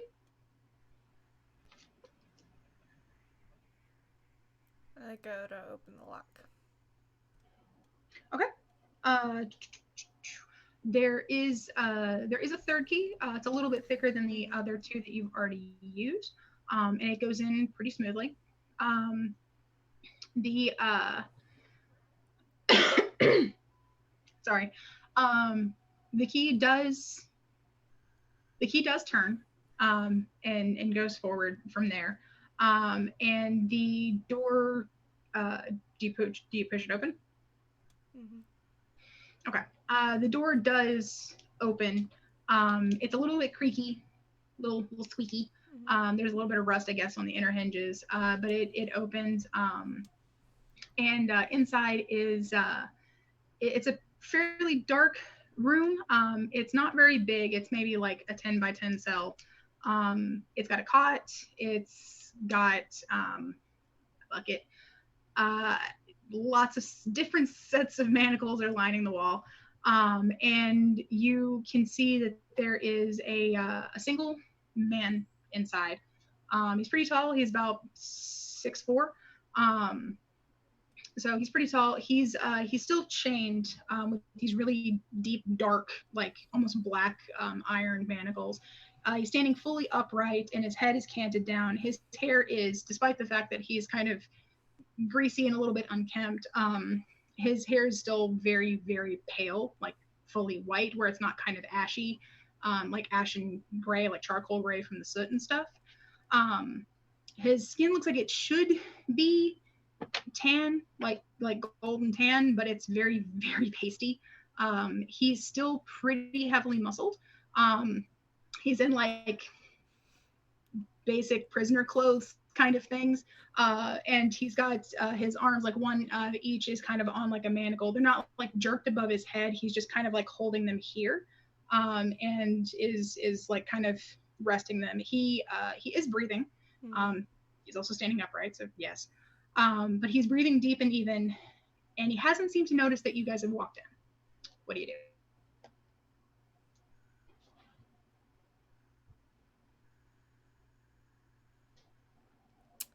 I speak in Celestial. I find a dark corner before she does that. Yeah. Hide. Hiding. A great way to meet your girlfriend's father. Emerge from the fucking shadows. I speak in Celestial. Do you remember Laurel DeFries?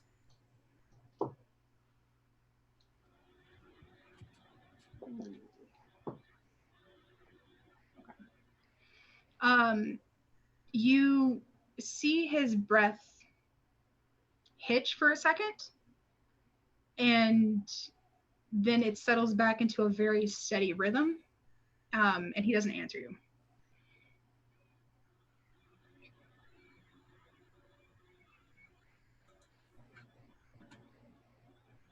I step a little closer to him. He said his head is tilting. Are his eyes closed? They are closed for the moment. Yes. Look at me.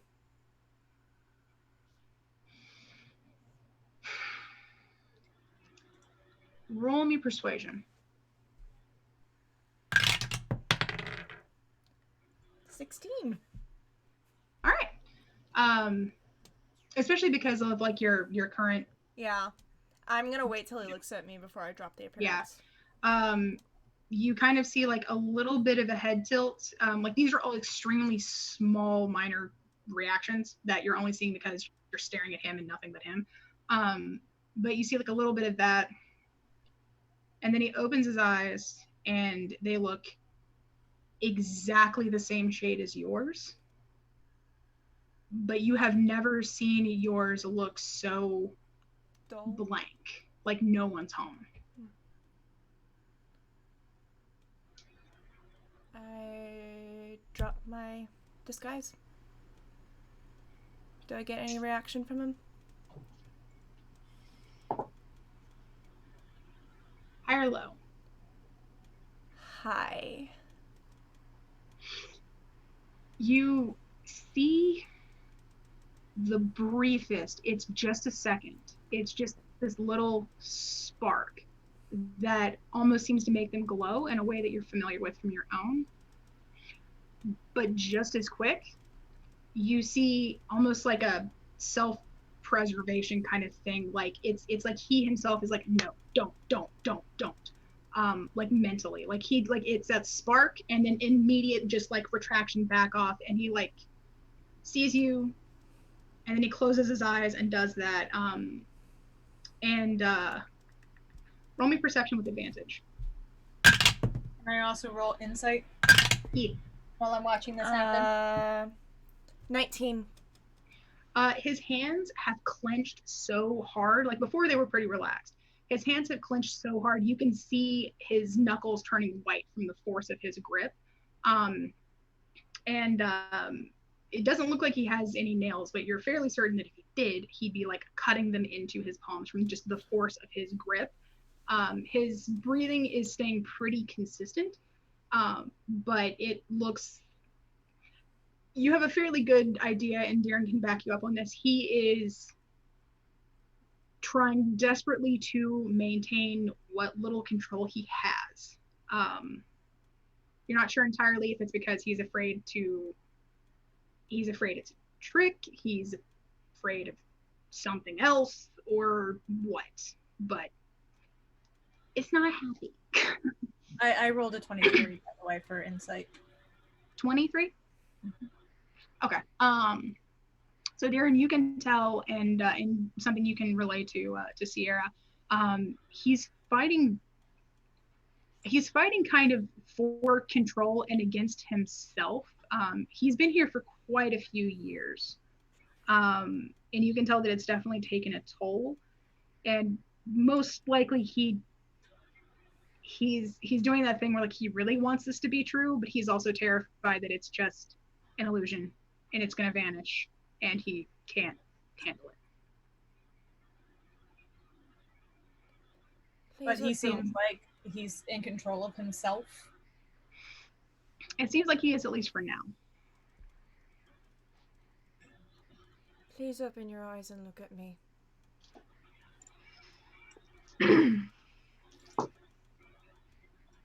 And you see him open his mouth, and his voice is way deeper than anything that you've heard. It sounds like rocks and gravel and whiskey all like just blended together. So Henry Cavill. Yes, Henry Cavill at like his most grumbly. Yeah. And Geralt when he's like waking up in the morning. Basically, after a night of like drinking and smoking. But you hear him say very, very faintly, "You won't trick me again. I won't fall for it." I'm not tricking you.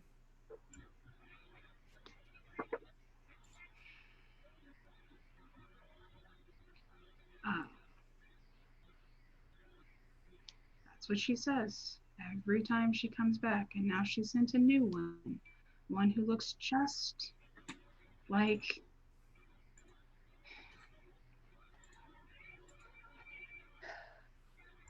I've already agreed to fight for you. What else do you want? There's nothing more you can take from me.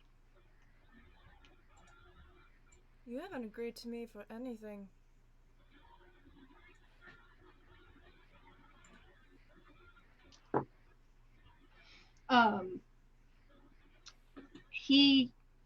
You say that, and his eyes at that point actually do snap open, and he like levels a glare at you.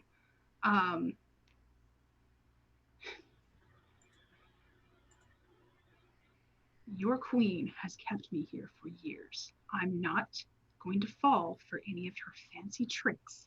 with your disguises and your use of past information. I'm not going to fall for it again. Do you think this is fake? And I bamf out my wings and just let the radiant energy fill the room. So I need to mark off that I used Radiant Soul. So, cool thing, because you guys are related.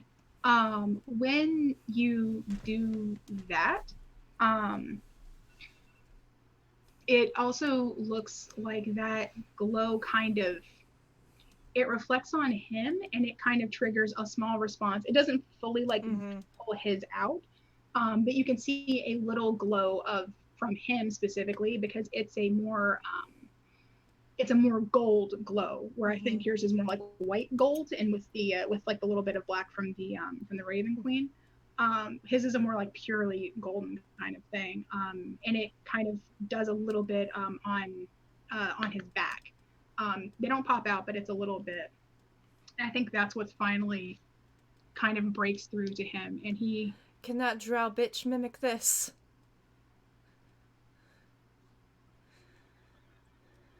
I have a daughter? And he tries to move forward and then is... I reach for my thieves' tools and I start to undo the manacles. Okay. I motion for a Darren to come help. Yeah, I'll come from the other side, shadows, and start going through the other one. Are you still disguised? Yes. And it's alright. He's in disguise. He's friendly. And I continue undoing the manacles on Arakiel. Nice to meet you. And is Zinc within messaging range? We're about like 150 feet down, right? I can go up to 240 feet. Ooh! That's pretty awesome. If that's the case, I would like to be like, hi Darren, how's everything going? How do I go through walls though? That's another thing. Because if I'm familiar with the target, I just have to know the general direction. But if it's okay. If it's someone that I don't know, then I have to be able to see them, I think. I thought message had to go through, couldn't go through like so many layers of walls or stuff. I know sending can. There's magic is 1 foot of stone, 1 inch of common metal, a thin sheet of lead, 3 feet of wood. Okay. Yeah, Zinc, you could probably reach them. Okay. Good. You can respond to this message. Fucking things are going great. Do you say that out loud? No, the response for message is But Darren sometimes says this shit out loud. I know. I feel like he definitely went fucking no. Did Zinc message you again? Yes. I just finished undoing the manacles. Well, you guys, things are going great. Darren, just let me know. So, whoever's outside with Zinc is they get the update. So, for you guys to do working on the manacles, make sure, I don't know if I mentioned this before, I need your roll for me. What is it, sleight of hand? Yeah, sleight of hand. I have advantage. That's a dirty 20. Gotcha. Darren, you don't quite make it through yours.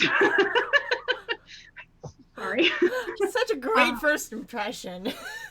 But yeah, so you're working on one of them.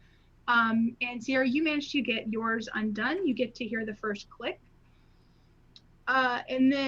Sierra, you managed to undo yours. You hear that first click. Darren, you're still working on yours. And while you're trying to figure it out, Arakiel, by the way, is just outright fucking just staring at Sierra. And you can kind of hear him just muttering under his breath, like, I have a daughter. Oh my God. or I guess, oh my God, you're real? You're here? And he's mostly just repeating shit like that to himself, like he's legit having trouble with it. Yeah. And I just kind of took a, oh, Mother's gonna kick your ass when we get home. Laurel's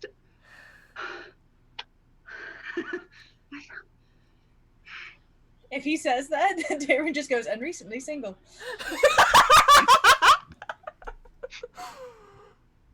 Yeah. Shit has happened in the past couple days. Darren. Yep. You sense something just a little bit off that takes like up a little bit of space.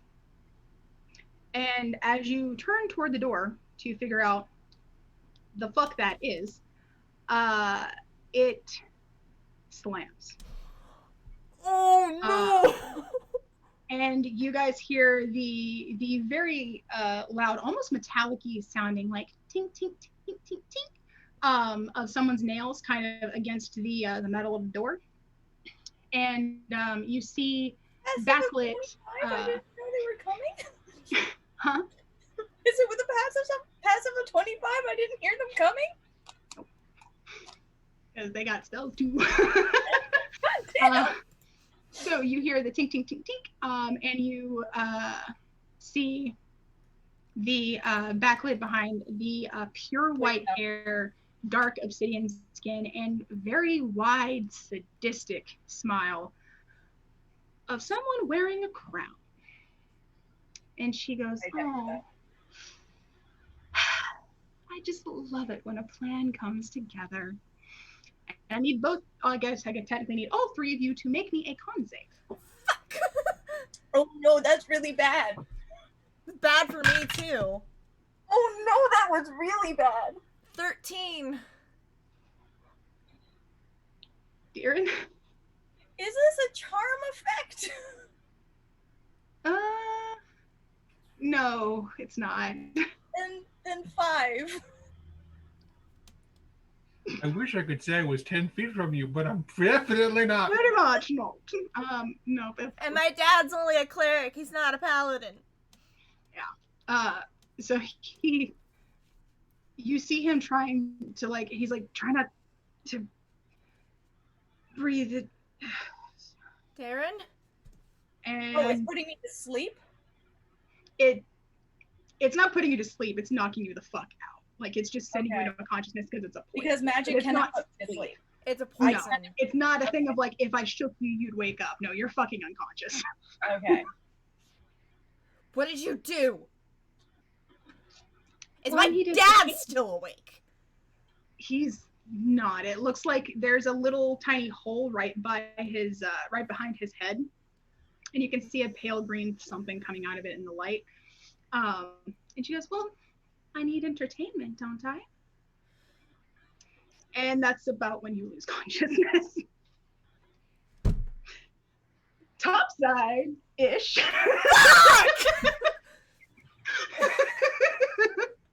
Fuck! You guys did really, really good. However, she got bullshit. This is karma for Monday. This is what this is. This is karma for what I did on Monday. So I just talked to Darren, and they think you're doing really good. I didn't plan that part, by the way. Who's with Sync outside? Florma and Drax and Isla. Okay, because we've already sold. Yeah, sold the other ones. So you guys are kind of, I imagine y'all were probably trying to get set up in the arena, either to then be able to leave if need be, or be able to help should shit go haywire and you have to hop in the arena to help your friends. Yeah, I was gonna. That was my thought, at least. I was gonna suggest to Ilo, Zinc, and Florma, see if we can get front row seats, so that when we do have to jump down, it's literally just a whoop instead of going through a bustling of drow crowd, which would be a task in of itself. Flortma is not above seducing the queen. Please do! Please help! Please try. Oh my god, for the love of all things that are holy Okay, and we never thought somebody who's not a bard would seduce the queen, let alone a paladin, but I'm down with this. Gotta do what you gotta do. I'm Look, down. paladins work on charisma, right? Yeah. Oh yeah, they do. Oh. Yeah, you guys are up there. If you want to get front row seats, and if you guys work together, you can either persuade or intimidate people into fucking off so that you can get the front row. Your choice. Whoever does it has advantage because they're helped by the other people. But your choice. My intimidation My is persuasion +7. is really good, so. What's your bonus for persuasion? +11. I'll leave it up to you. I was gonna say, she's the bard druid. Yeah. I mean, if y'all want to like help me, I can roll with advantage. Yeah. Well, you're gonna. Yeah. Well, obviously helping you. Yeah, I'm gonna persuade people to let us have the front row seats. Please. Okay. Yeah. Hold on. 27. Oh, yeah, you fucking waive the fact that you are a lady drow and use it as needed to get the seats you want, god damn it. When she does, if they sit down, she's just gonna turn to Drax for a second and just go, I am very uncomfy. I don't like it here. I don't I like have to be really cruel. I have to be really cruel and You're uncomfy. I nearly killed a bitch for flirting with you. I'm. Can you blame them? They really are attracted to mean people. Well, that.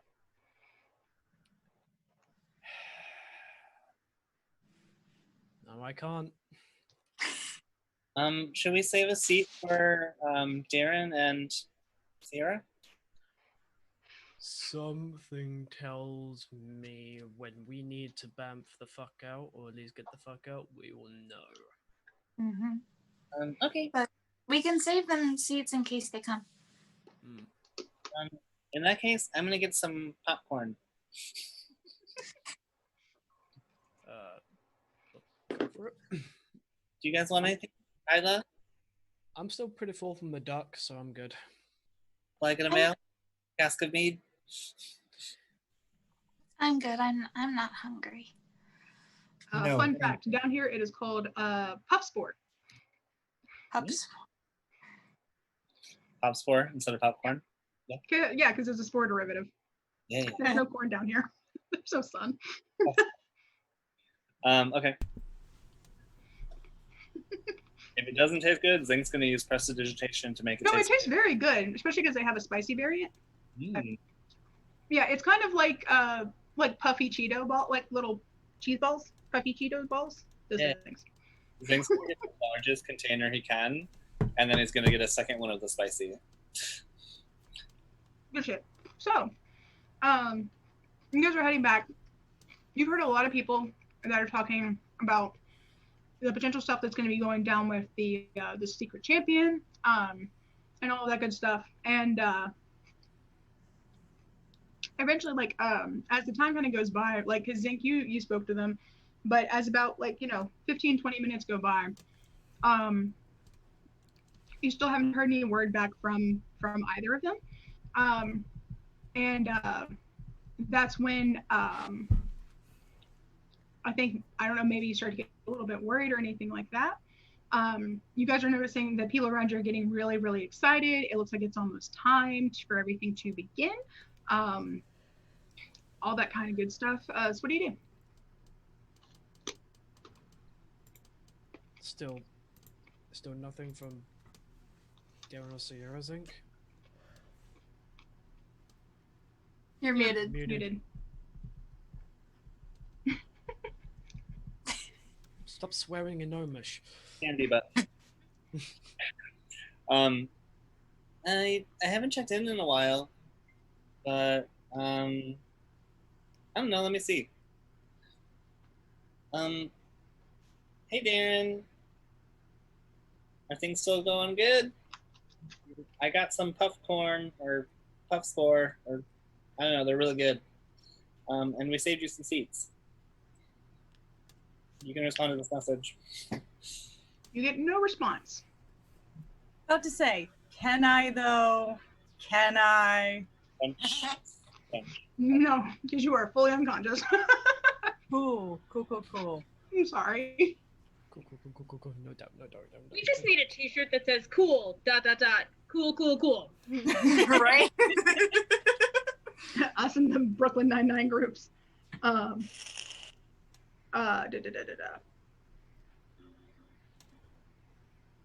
So let's see. Or if anyone's seen Marvelous Miss Maisel, which has been my obsession lately, it's whenever he's asking Midge about like her getting a job, and every time she answers him with a realistic answer, he just goes, "Okay," and then goes back. But what about?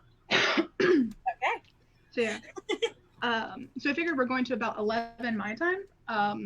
So we're almost to that point. Because that's roughly like 4 hours from when we started.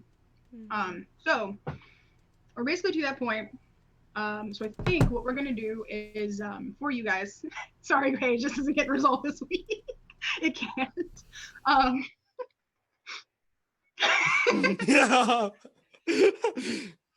So for you guys, I think what happens is you don't get any response back from Deer and Zinc. Do you tell the others? It's very strange. Usually Darren has something sassy to say, but he's not saying anything. That's not a good sign. They might be out of range, and he might not be able to talk because of conditions. I don't know. I'll try again in a little bit. Sure. So, Flortma, you're sitting with everybody, right? Okay. So, you guys are hanging out, trying to decide potentially what to do.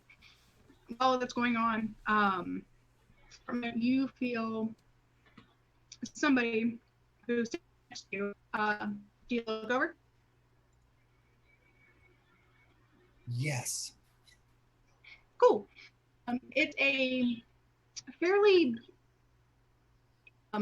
drow woman, very, very, very well dressed, very well kept. She has a really simple tiara on her head. She is very, very well dressed, but not very flashily so. Like she wouldn't draw like a whole lot of attention. Looks like that's kind of on purpose. But she sits down next to you, and she looks like she's looking around, and then kind of looks at you and very definitively like puts her hand on your leg, like right on your knee, and kind of grips a light. And she goes, "I think I know why you're here. And I think I can help you. But it has to be during." And at that exact moment is when the queen, the drow queen, you all imagine, there's a big fanfare kind of thing that precludes you being able to necessarily answer at the moment, Flortma. But there's a big fanfare. She steps out very opulently dressed. She's got a huge crown on that's tons of silver and spiders, spider webs, lots and lots of just gems all over, including a lot of just black ones, like as mostly it's like obsidian or like polished pieces of granite, or even you think one of those might be like a black diamond from the way that it glitters. Not really sure. Sierra might know if she gets to take this crown for herself later. Do whatever you want. I'm super dead. She steps out. But she steps out onto this dais, and she kind of raises her hand. She's got this glorious, like various and sundry, like purple and black and silver colored robes on, and she kind of sweeps her hands out, and she starts speaking, and her voice is magically enhanced. And she's saying all of this she's saying all this, you're fairly certain, in Elvish, but everybody who's present is able to understand her once it goes through like the magic speakers. So she's got some kind of something to make sure everybody can understand her. But she stands up and she goes, "Hello, my wonderful subjects, and welcome to this most glorious battle. It's going to be transcendent." And you Flortma, feel the woman next to you kind of looks up and does like a sigh that you kind of just feel over the rest of the chorus that's going on. And she and the queen goes on to say, "It seems my daughter is a little bit late to everything going on here today, but I'm sure that we'll find her and help her to present some of our fighters before the end of this evening. For now, though, I believe we should enjoy some of the preliminaries. So, shall we begin?" And the entire Colosseum erupts into a whole huge series of very bloodthirsty screams and calls and things like that. Flortma, again, before you can say sort of anything, the woman next to you turns and goes, "I'm not helping her with anything anymore, but I will help you." And the last shot that we are going to get for, and I'm very sorry for all of you, is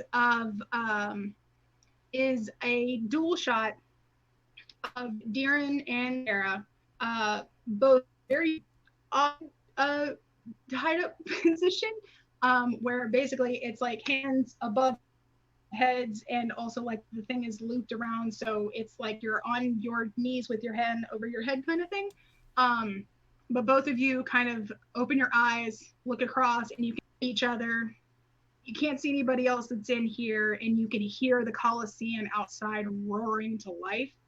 And it's it kind of just hovers on like that, and on a old bloodstain that's the light torches kind of like illuminates between the two of you. What? All right, you kept cutting out throughout all that. Yeah.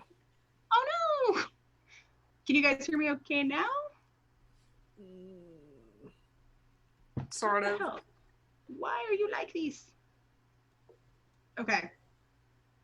Can you hear me talking slowly now? You keep freezing up too.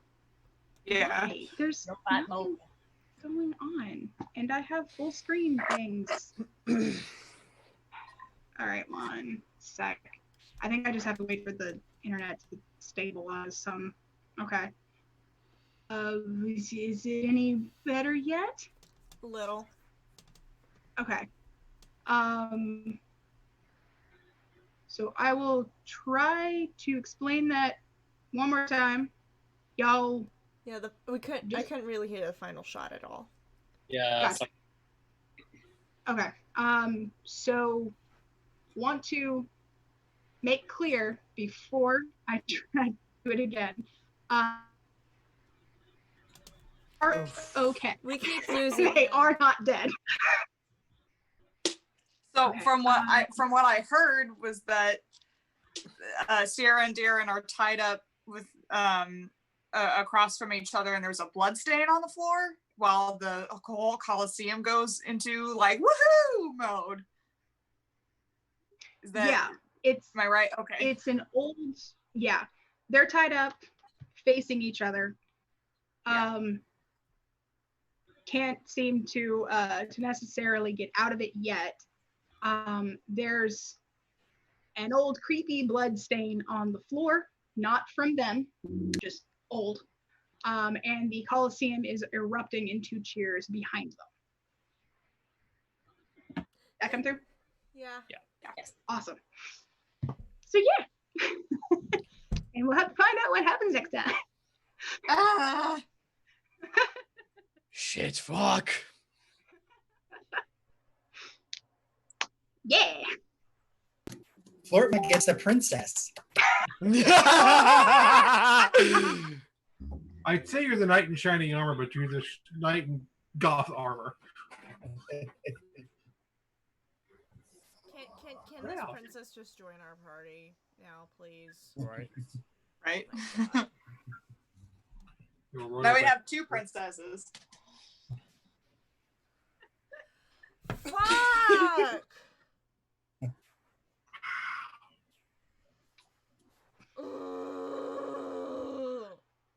Oh boy. Shit, fuck, piss, wank, bollocks. It's gonna be cool next time. We have to wait 7 whole days. Yeah. It's a cliffhanger. It's a cliffhanger chapter, you know. Yeah, no shit.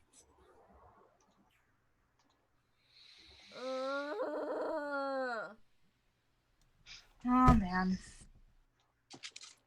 Well, that was fun. It was You guys fun. had fun though.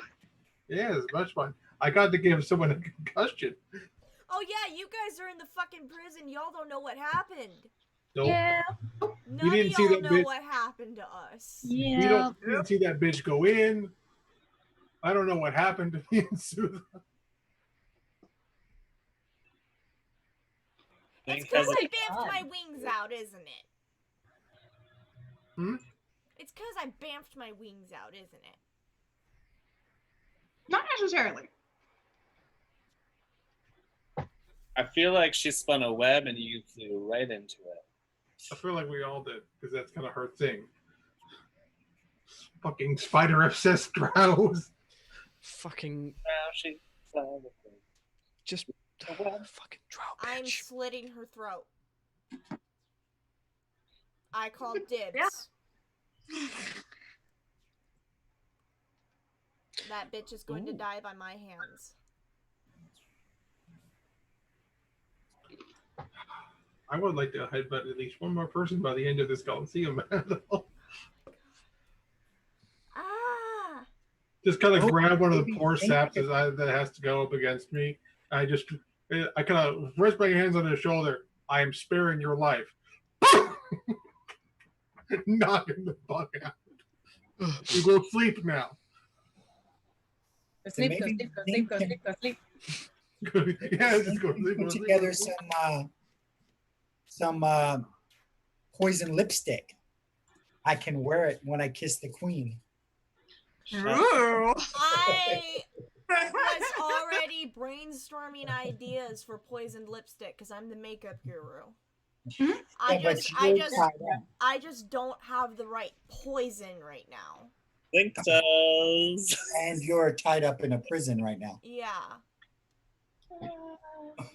And I have all the makeup on me, so.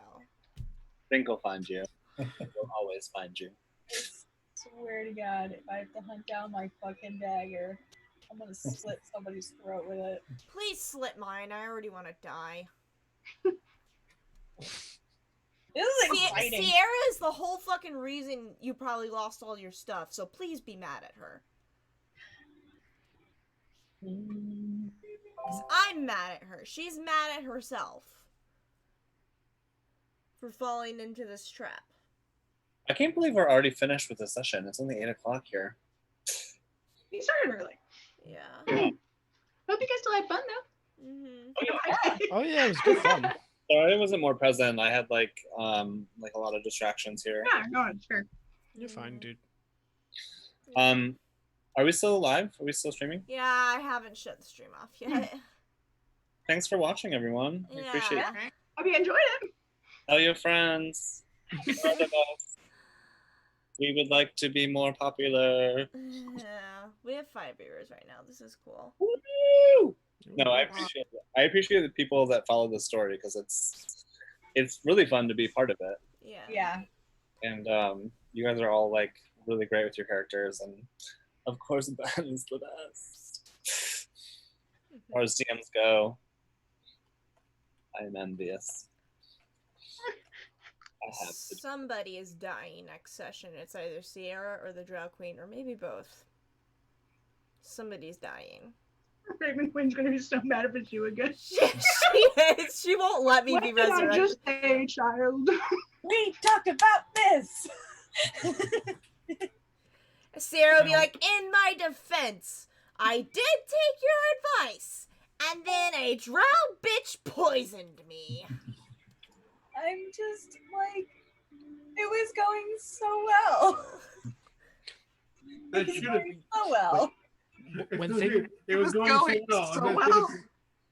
should have- it was going so well. It should have been a warning sign. I'm so excited for this though. Like, this is amazing. I should not be this happy.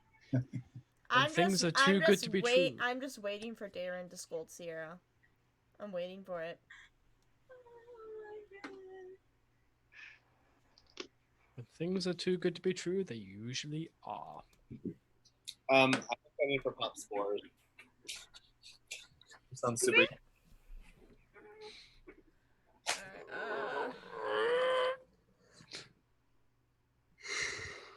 Fuck me. Kitsune says, I don't want to be that guy, but maybe this is why the Vax dice were so nice tonight, to balance out the gut punch of the session. Not a bad theory. 25. My passive perception is 25, and she snuck up on us. That is amazing. Amazing. She's a queen. She got lots of people and lots of things at her disposal. I was gonna say I should be mad, but I'm also impressed. Right? Now, if only. Wow, this is a new feeling. Pride, another person. If only it wasn't overshadowed by all this unyielding rage. My favorite quote in that entire series. It is such a Vegeta quote. I'm surprised it's not actually from the show. Fuck you, Kemba. Sarah is Cunt complimenting the woman who is trying to kill them. There's a level of respect. Listen, you have to understand. I did this exact same thing to Hannah on Monday. This is such fucking revenge. Yes. Yep. In Humblewood. Yeah, where we had to mute and deafen ourselves so we couldn't hear this going on. So we're just like, so I went in my kitchen and danced around the kitchen for a few minutes and then came back. I kidnapped your character in the middle of the night. I got kidnapped. Great. So this is like the ultimate fucking karma. Well, hope you guys enjoyed the session. I don't know if we're gonna stop the stream so we can all like wail and gnash our teeth. Yeah, I'm going to end the stream here because I'm about to let Banshee scream. But yes, thank you for joining. Come back next week. Thank you for See you joining, next week. guys. We will see you next Friday. Have a good night. Bye. Bye. Bye.